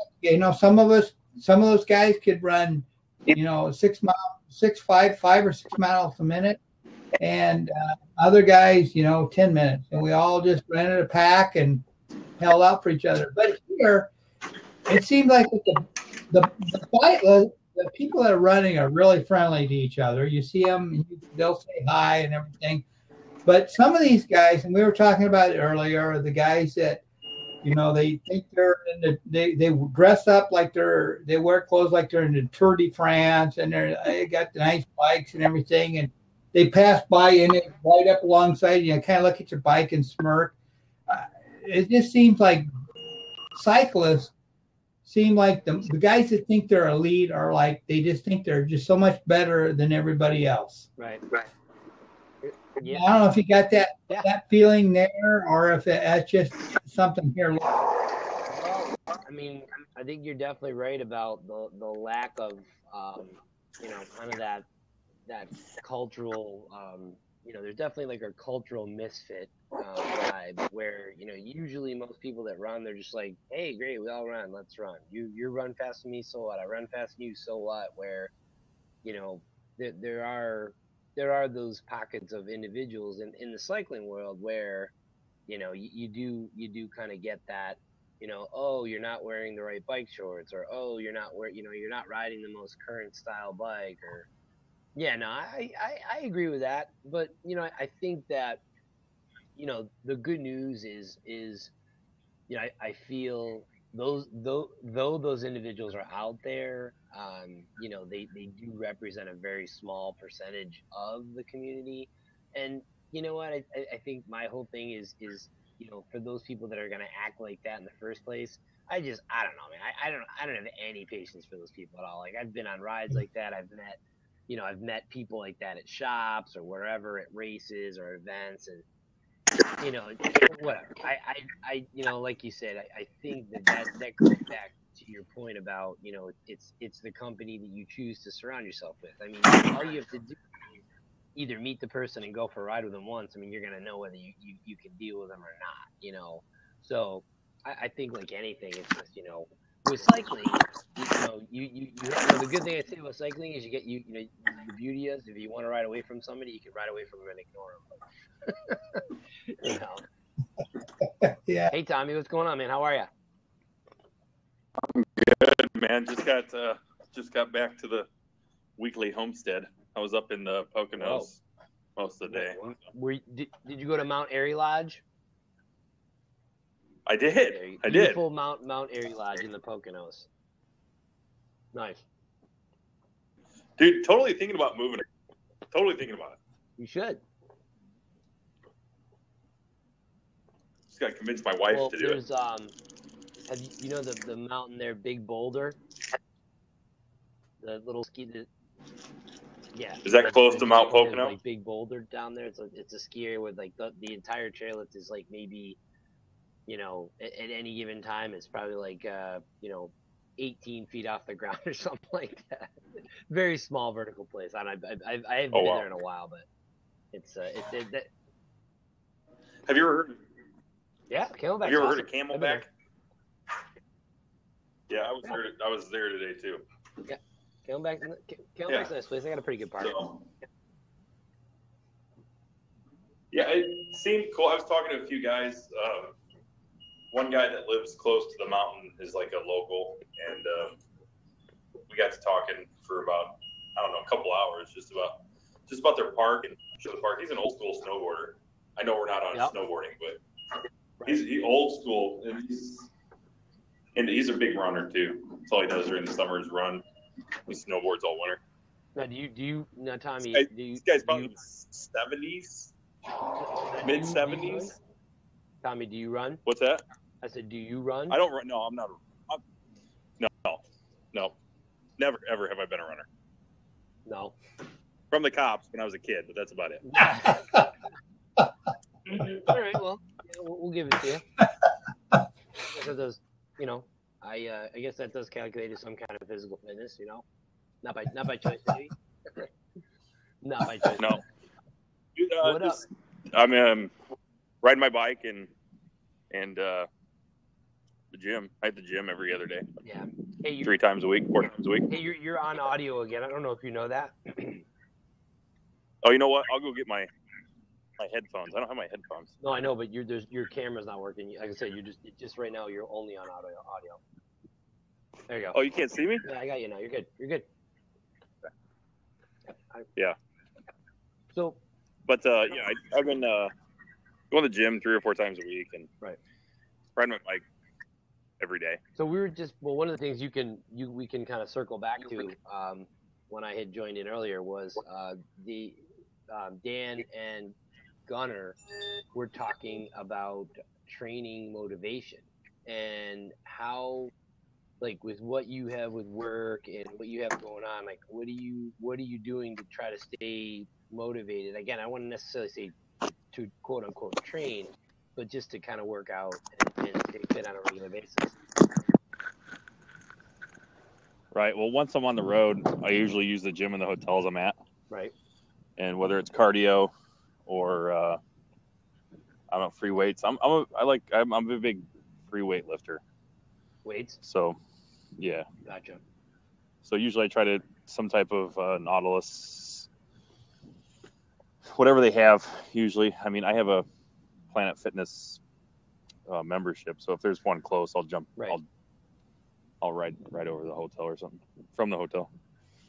But that's really, yeah, on the road it's tough, man. Right. It's not like I can throw my bike in the back of my rental car after I hit the ground after I come out of a plane. Yeah. So. Yeah. That's you got to start working. You know, I used to do is I used to work all the bike shop connections, so that I knew people that I could rent bikes from when I wasn't able to take my bike. I'd do it that way. But I'll tell you one of the really awesome things I used to do when I was a rep with Cannondale to train when I didn't have time to train.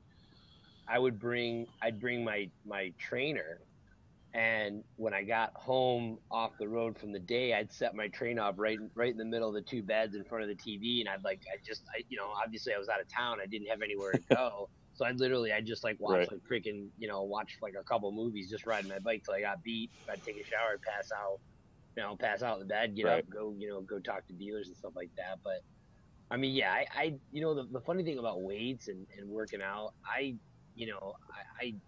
mean, right now at this point, it's like I'm lucky I've got time to get on my bike, so it's like I'm not really doing that. I'm focusing on stretching, keeping myself not, Mr. Rigor Mortis guy, but as far as weights themselves, I did do a fair amount of like lower back, just the stock stuff like push-ups, pull-ups to keep working on my core muscle groups, and mainly I didn't even do it for cycling. I did it for snowboarding so I wouldn't get injured freaking decking on like a big jump or, falling and busting my ass. Was that, it's once you lose that muscle, man, it's really hard and that strength to get it back. They say move it. Well, that's huge too. Right. No, absolutely. And I totally agree. I mean, it was like 5 years ago, I had like back surgery. I had some pins put in. So now, that's why I'm not in the park as much as I used to be, because it gets real cold and my back like stiffens up and totally, I bet I gained probably 40 pounds after my surgery, and it took forever to get it off just because I couldn't, I was scared. I was scared to get back in the gym. Cause I mean, that's where I hurt it. I mean, I hurt it squatting. I like herniated 4 discs squatting a lot of weight. I mean, that was kind of my thing for a long time. I was a gym junkie. Yeah. I like. Yeah, I mean, what else was there to do in Indiana in the winter? Or, if I'm not snowboarding, I mean, I'm lifting weights, and during the summer I'm showing it off. I guess I don't know, not so much anymore these days, but I think weights are good. But I only do them 2 or 3 times a week, and I'm more of a power lifter instead of trying to see how much I can really lift. Is more about repetitions and a little less weight. Right. And I think it's a little bit better for you than trying to load up on the weight. Right. I think that really is hard on your skeletal system. And absolutely. Yeah. No.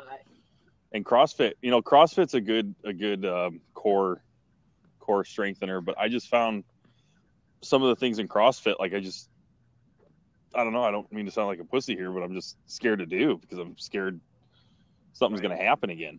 I mean, especially at my age, like I'm only 36, so I can't take a hit like that again, dude. It's especially with having a young one right now. It's just not physically possible. I mean, it's just not mentally possible for me to do it. I don't know.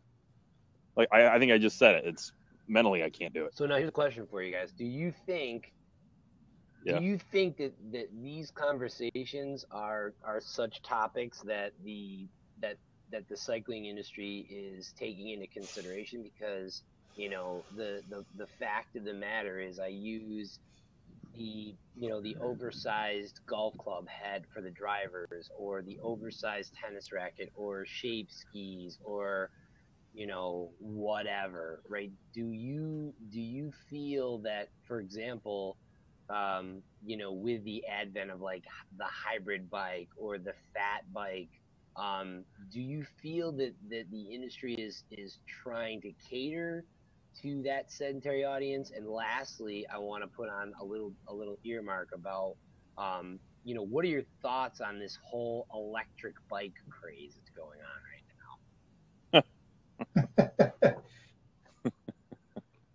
Well, the electric bike thing, I mean, that's I actually I would probably be that guy that bought one.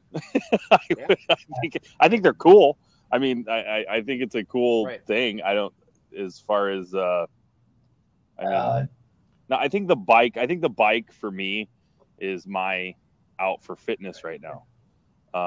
It's something that I'm not going to kill myself doing. Like, I get in the gym and it's literally could mess some shit up. And I know when I'm on my bike that the only thing I'm gonna mess up is if I fall. Right. You know what I mean? So yeah, or I like that. I like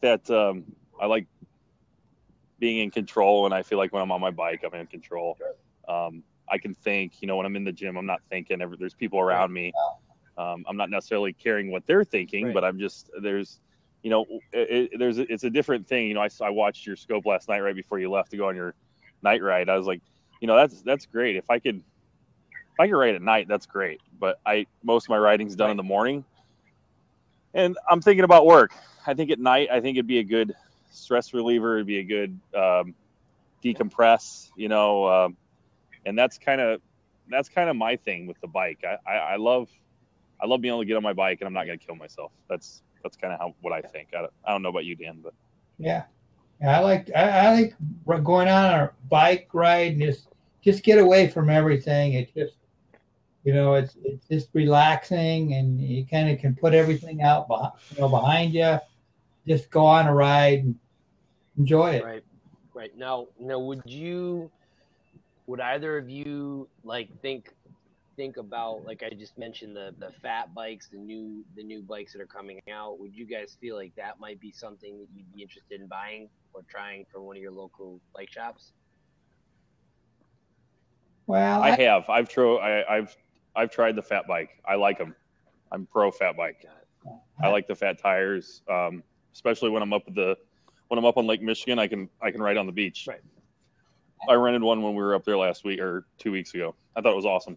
Well, for me, it's an economic thing. I'm lucky to have a road bike. Right. Yeah, which is fine. That's definitely, if that's what works for you as far as a bike, that's great. I tell you, what really does interest me is the gravel biking that they do around here. But I tried that on a road bike. That didn't work too well.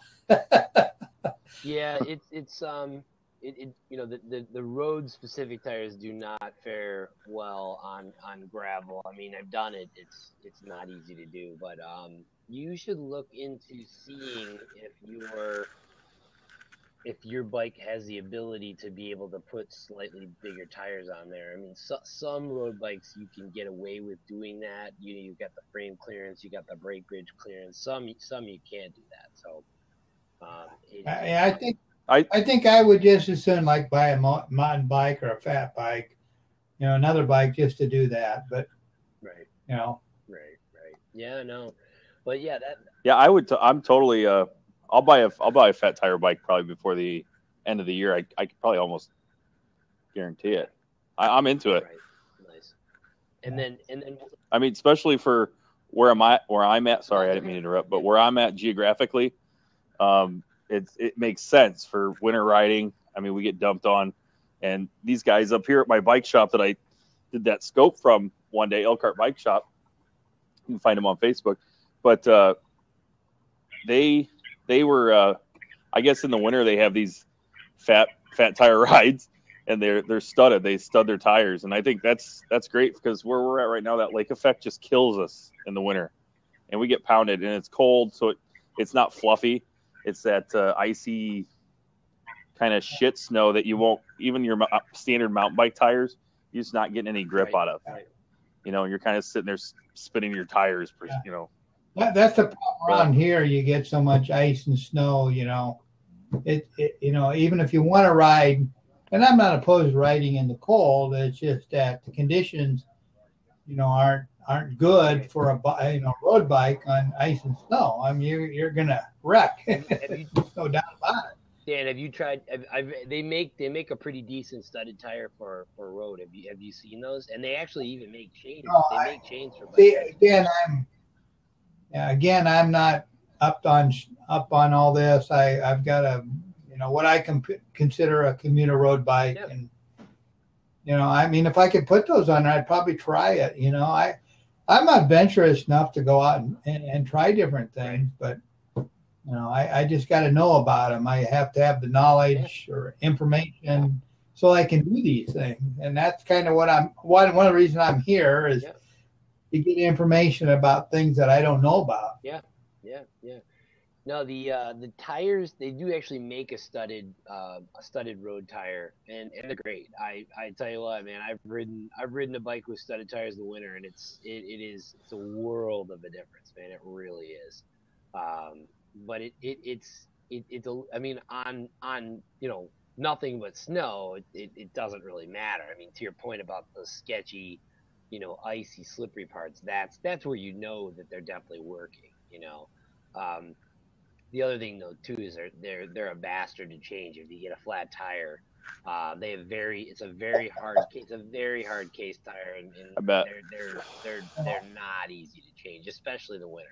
So, you know, that's why I just carry a cell phone and call my wife, tell her come get me. Yeah, I mean, exactly. I mean, and that's the thing. In the wintertime, you know, you're not really going anywhere anyway. You know what I mean? So you're almost better off being smart and safe versus trying to figure out how to change a flat tire, especially if you don't have to. I mean, if you got the cell phone option, I'd take it.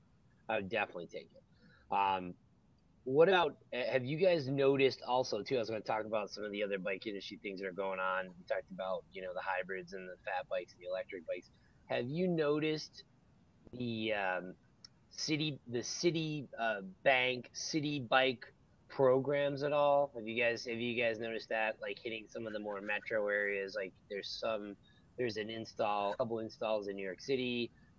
There are some installs, I believe, in you know, Philly and DC, and I know I was just out in San Francisco. I saw some in San Jose. I saw, you know. So what are your thoughts about that whole attempt, you know, to sort of integrate that mass cycling mentality into our society? I think. Go ahead, Dan. No, I have never heard of it, so go ahead.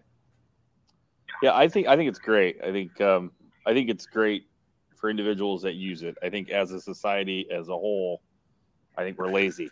You know, I think people in general are lazy. But in your, like you said, in your like massively populated areas, it's great. For people that live in like cities like I live in that aren't, you know, population 30,000, 40,000 maybe at tops during a Notre Dame football game, I think it's I don't know. I've seen it in Chicago. They have banks in Chicago, all over Chicago, downtown, all over. And I've rented one. My wife and I have done the whole thing, and that's cool. You know, for people like us that don't necessarily want to drive, or this is bad to say, or we're out drinking or something, and we go pop some coins into the dispenser. We get a bike, so we go, you know, tear up a few pubs and then drop them back off. That's great. That's awesome. I think it's good. We're not in a car. We're not driving. We're not causing any harm, only to ourselves if that arises.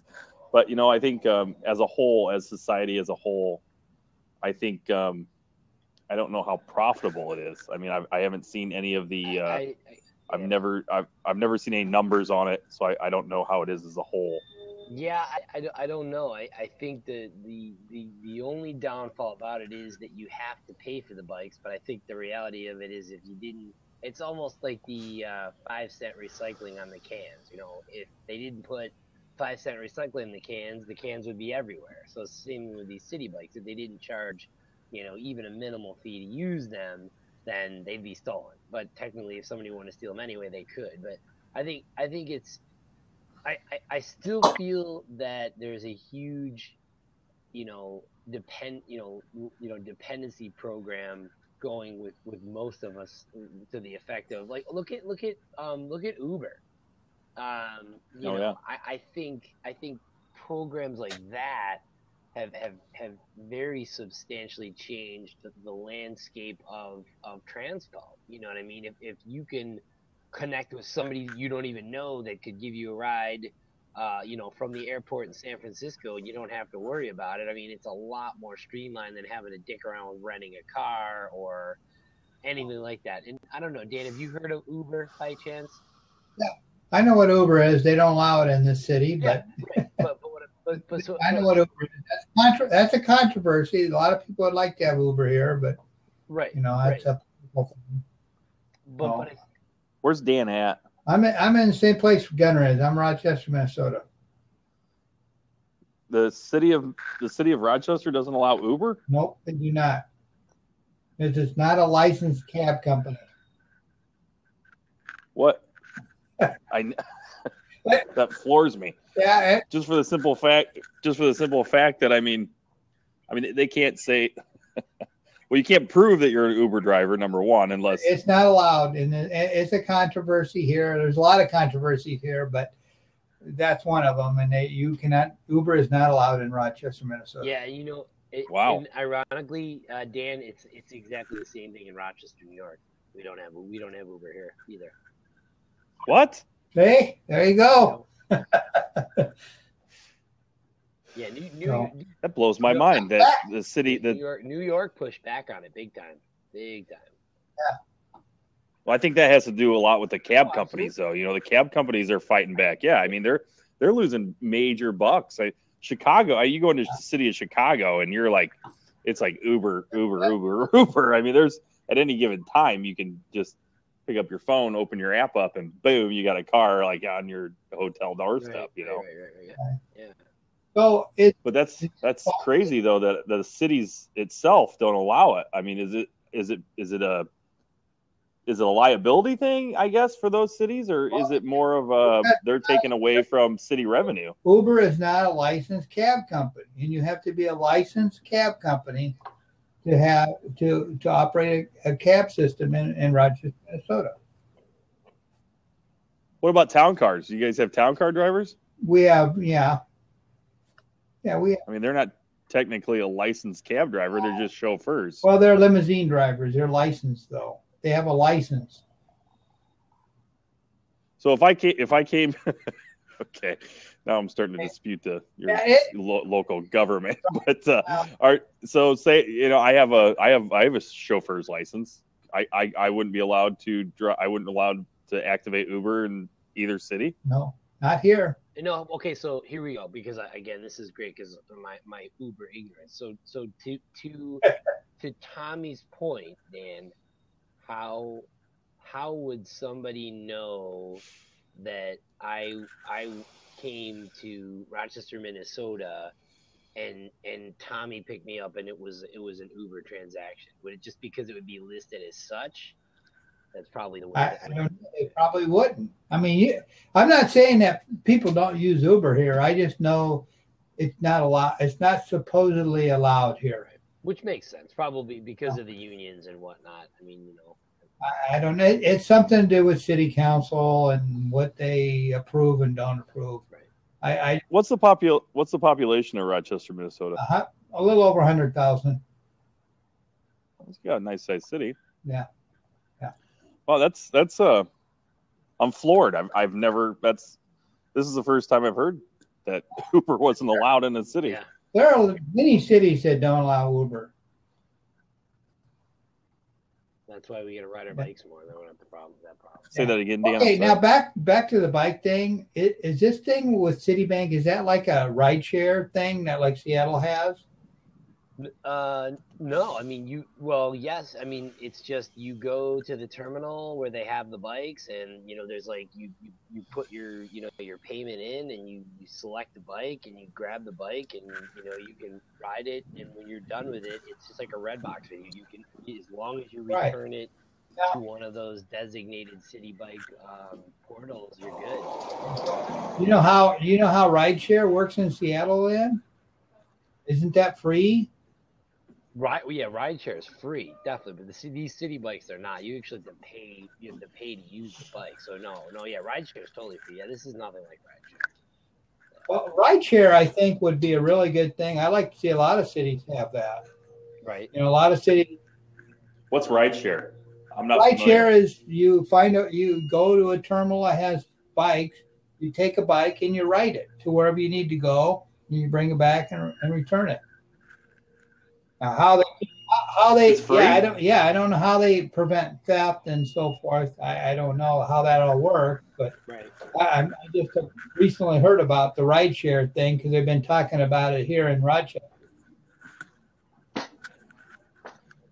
Yeah, I don't think. I definitely don't think there's a That's rideshare that's here new. in Rochester at all. I don't think so. Well, there's not one here either, but they reference the Seattle one often. Right. Yeah.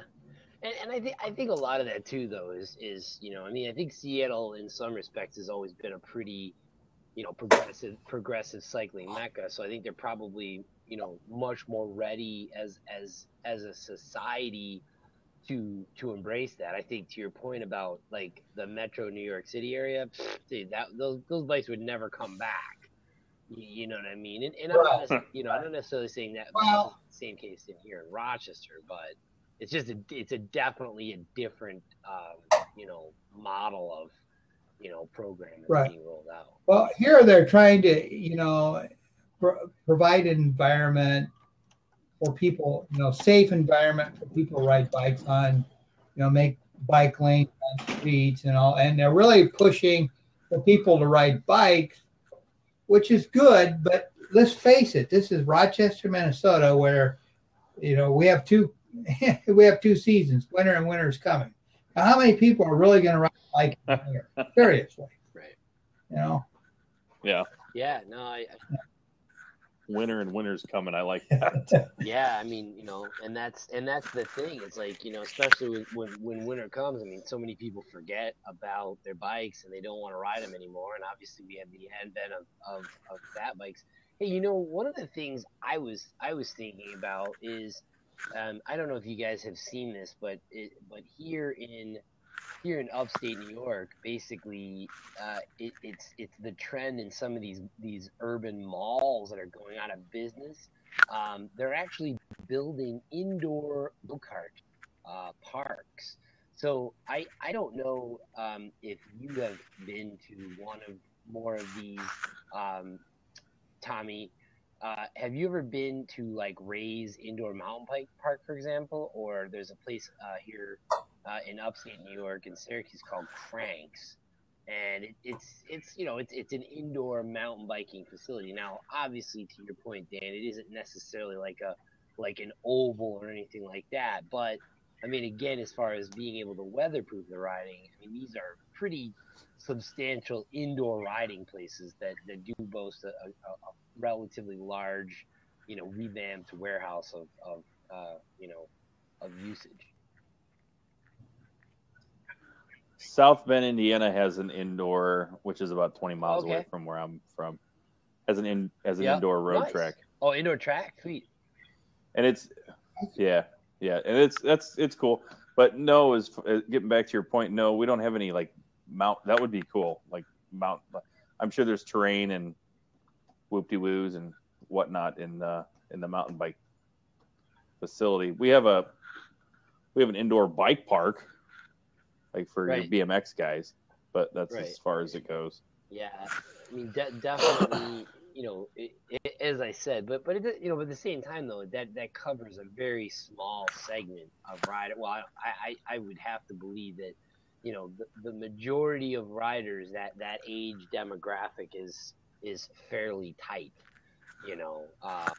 But I guess as far as the latter part of being able to continually ride in that, not so optimal weather. I mean, there is the trainer, there is the gym. I will never go to the gym to ride a stationary bike. I've yet to do it. My trainer in the basement's painful enough, but it does keep me motivated, to keep riding on my bike. The other thing I was going to say before is in terms of motivation. I mean, it's tough. I mean, I think it's a strength in numbers thing and just getting people together so that they're all like, okay, I'll bring my bike for an hour. I think riding indoors would be akin to running indoors. I mean, I run indoors in the winter, and I really don't like it, but I do it because I don't want to run out in the snow and I can fall down and break my ass. Right. But you're running around a 10th mile track, 10 laps to a mile. It gets pretty boring. I would think biking would be the same thing. If you were going around and around inside of an indoor track, I think that would probably get pretty boring after a while. Right. Yeah. No, it's. I mean, again, that's what like I said, I love about being able to take the workout outside. Yeah. Certainly makes life a lot easier. What I thought, what I was thinking, and while we're talking about this, we're talking about riding in the winter and commuting and stuff like that. I think it would be what would be really neat is if somehow cities would develop like their subway systems so you could ride in those. So if you wanted to, commute, you could still ride inside. It's just an idea. Yeah, no, we used to have. It's a good one. We used to have a subway system in Rochester back in the day, but it's since been half of it's been filled in, and it's a nightmare. But yeah, no, that would be another way to kind of keep things rolling. And also, the other thing I was thinking about too is we were talking about just commuting, with some of the basics to keeping your bike rolling out in the colder temperatures. It's a real good idea to go out, and I think, Dan, you may have asked this question at the early part of Bike Chat, is I would definitely go out and get like a pair of like Kevlar belted tires, like Armadillo. I didn't even know those existed. Yeah. Continental makes them. Continental makes a great pair of tires. They're called Gator Skins. Bontrager makes like the hard case tire. But these are tires that once the weather starts shitting the bed and the roads get really crappy, the likelihood of you getting a flat it's non-existent. But that are they like foam it's filled? Just Kevlar belted, man. They're very. It's a very hard case, hard ply. The sidewall of the tires are very hard. They're puncture resistant. It's literally, it's literally impossible to get a flat tire on these. Yeah. But air filled. Yeah. There's Continental Gator Skins. As I said, the Bontrager hard cases, Specialized Armadillos, and they're it's a pricey tire, but they're worth their weight in gold. Right. And then the other added benefit too is fenders. Fenders are, they're a minimal investment, but I'll tell you what, they will make your life so much better.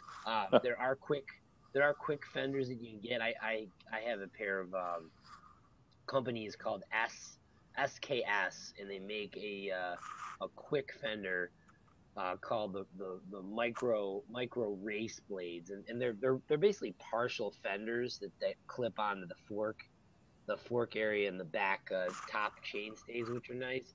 But they're again they suffice. But again, as I said, it's a very short fender, and they don't really offer full wheel protection. But I mean, fenders are huge, and then the other part of that too, that equation is your pedal system. If you're riding in weather that's just stupid cold, I mean, you're way better off just going to just a simple BMX platform pedal in your pack boots, because those are going to be way warmer than any freaking cycling shoe. I mean, I have cycling shoes, but my muck boots my winter muck boots for crying out loud are warmer than my winter cycling shoes. And that, I mean, that's not saying much, but my point is you're not really out there for race day performance. I mean, you're outside, you're riding, you're working out, but you're riding at a much slower pace. I don't know about you, but if I thought I was going to go for a ride outside in the snow and hammer everywhere I was going, it wasn't happening. You learn real quick, what you have to do to slow down. But the other part of slowing down is that it's easier when you have those regular platform pedals. If you do happen to get into situations where you need to get on or off the bike, you don't have that locked in feeling with the clipless pedal, or the obtrusive toe strap, which I wouldn't recommend in the winter. It's just very dangerous. And again, so you would recommend not using clips. You would recommend not using clipless in the winter. No, it's just there's too much at stake. You know what I mean? Especially if you're riding in marginal conditions or deteriorating conditions. It's just, I think about it, your foot's on the pedal, right? It's you just you can take it off any which way, and again you're not getting the thing, you're not getting the bike airborne, you're not doing anything extremely. I mean, I guess my point is, why would you need to be clipped in? You know what I mean? I just think that's the question. Like, why? I mean, I have clipless pedals on my bikes just because it is what it is. But I have ridden platforms in the winter, and I just think that it's a much easier thing to do.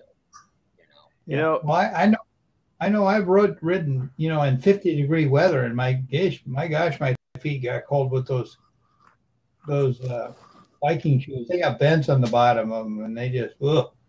Yeah, you can, there's ways to weatherproof your shoes that you have now. You simply want to pull out the footbed that's in the shoe, and you want to take either duct tape or a piece of cardboard and put the piece of cardboard under, duct tape the holes, then put the piece of cardboard on there, and then put your footbed back in the shoe. That's number one. Number two, wear a ski sock or like a wicking sock. Then take a shopping mall bag, like a plastic bag, put that over your foot, put your foot in the shoe. That's another alternative. Or simply just duct tape your shoe, like the entire shoe, just duct tape the entire, like literally put it on and just duct tape it. They make shoe covers, they make toe covers that you can buy, or actual like thermal booties, which are the cat's ass, man. I'll tell you what, you get yourself a good pair of thermal booties. I mean, that will make a huge difference. And these are things that you can do with minimal cost. I mean, with the exception of buying, the thermal booties, which are expensive. But to your point about cold feet, those are some of the things that you can do to kind of sort of beat the system, if you will. As I said, is it a guarantee your feet are going to stay warm and dry? You got to experiment.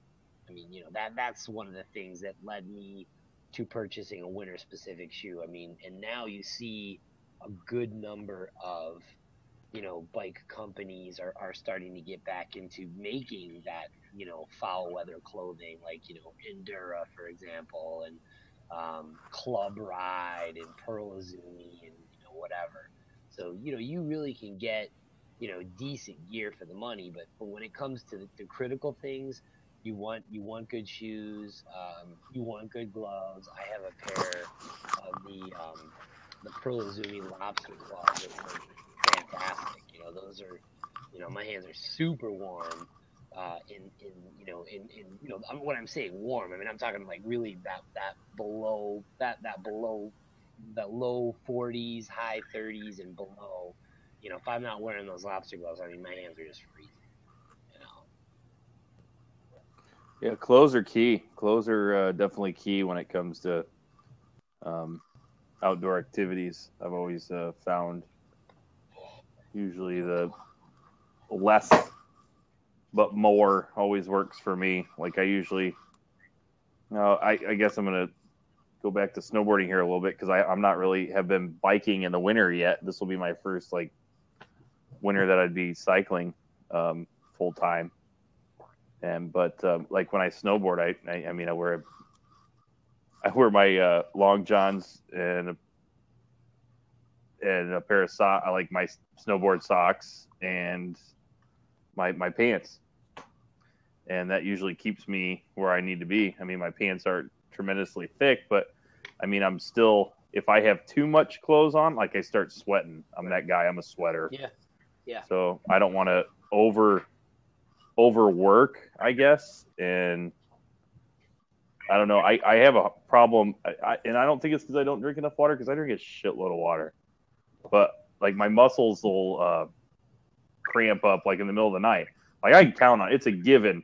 Like if I'm out tearing a mountain up and I come back in, sleep through the night, at some point in time throughout the night, I'm waking up to a hell of a cramp. And I think it's. They're good. Go ahead. A trick to that is pickle juice. Drink it? Pickle juice, yeah.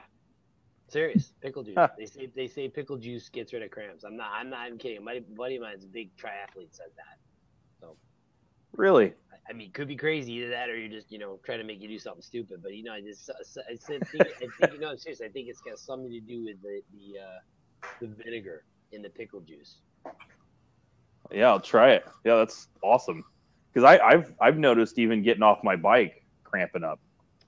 Yeah, you should look at there's two products that come to mind when you're talking about those things, and they're good across the board for anything, not just necessarily cycling. Camelback puts out a product they're called Elixirs, and another company called Nuns. It's like the word noon, but with the letter U. It's NUUNS, I think it is. And basically, what these are, just think of like they're like little mini Alka-Seltzer tablets, but clearly they're not Alka-Seltzer tablets. But what they're designed to do is to replenish what is called as your electrolytes. When we're talking about electrolytes, the real champions of these little elixirs are magnesium, potassium, and calcium. Those are all things that the body just not necessarily runs out of, but the cramping that you're experiencing more often than not is because those are things that your body are lacking. So the point of these electrolyte tablets, basically, that can be found at most of your better sports nutrition places. Bike shops definitely have them, but you can do what is called as active recovery.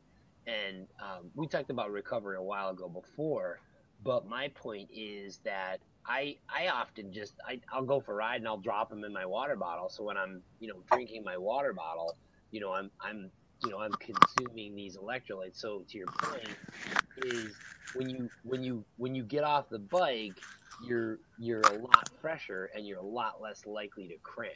You see what I'm trying to say? Cramps are very common. I mean, they're very common in running. They're very common in cycling. I think it's just it's your body trying to let you know that obviously something in that equation is missing. I know, for example, for me, one of the instant ways for me to cramp is to drink like something with like high fructose, like Gatorade. Man, my body will burn through that in a second, and I'm telling you, I will get like the worst cramps I've ever had in my entire life, just because my body processes those things so fast. I just can't do it. I was with my wife at the mall last weekend. She's a store manager, so we were going to check on something.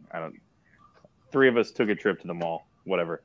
And I had just got done taking Jackson on a ride. I hooked the Chariot up, and we did 10 miles. I came back, felt good, no worries. Right. We drove over to the mall, and we're walking through the mall, and I'm pushing the stroller. Right. And dude, I swear to God, I cramped up so bad. I almost had her call 911.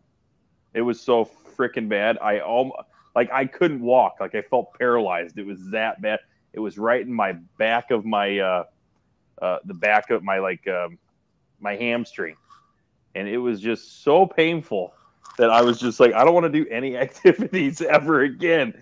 This sucks so bad. Like it was, Jonah, I wouldn't call myself a little bitch, but I felt like that big. I mean, I felt like somebody was torturing me or something. It was bad, and that hasn't been the first time that I've had that bad of cramps.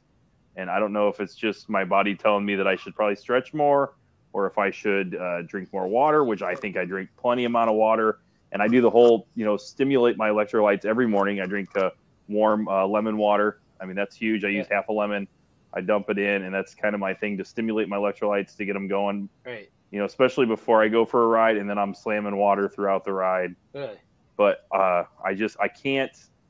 can't get a grasp on these cramps. I feel like a woman. Try either of those electrolyte tablets, or try Cliff Shot. Try the Cliff Shot blocks. Try the margarita flavor with salt. Yes. I'll swear by those. I use those all the time when I go on long runs, because I'll start cramping up if I don't take some of those.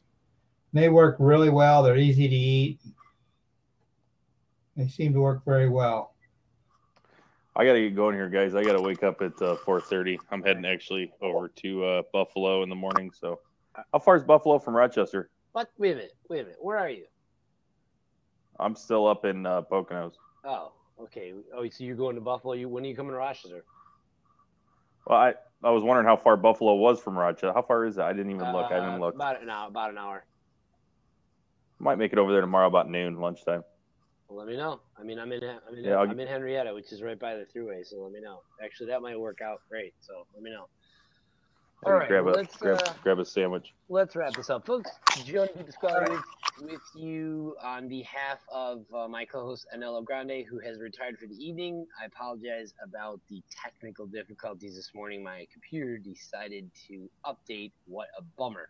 You are watching Bike Check 101, and I am grateful for you watching this on replay, or if you've been watching this live. Thank you to my awesome guest as well, Dan, Red Flag Dan, also Tommy Crowder, the Harley boy. I know that Tommy is fairly active on Periscope. You can follow him as well. Dan, are you on Periscope, by the way? I watch Periscope, but I have not done it. We have to work on that. So 2 other things that I want to remind you of. Every Tuesday, Gunner and I have started to co-host Craft Beer Chat. That is 9 p.m. Eastern Standard Time. If you're wondering how to tune into that, is Blab.im/thehoggle, or there you go. He's got his Stegmeyer. But we talk about everything beer related, and we are hoping to get a guest on there that I know that Gunner's working on. And lastly, back to this. My name is Jonah DiPasquale. I also am on Periscope. I scope about cycling tips, and all things cycling related. Please give me a follow on Twitter. It's @thehoggle. And if there's anything else I can do for you, certainly send me a direct message, and I would love to help you out. Otherwise, gentlemen, I am going to sign off. Folks, thank you so much for tuning in. In the meantime, be well, and I will see you out on the trails. Thanks, guys.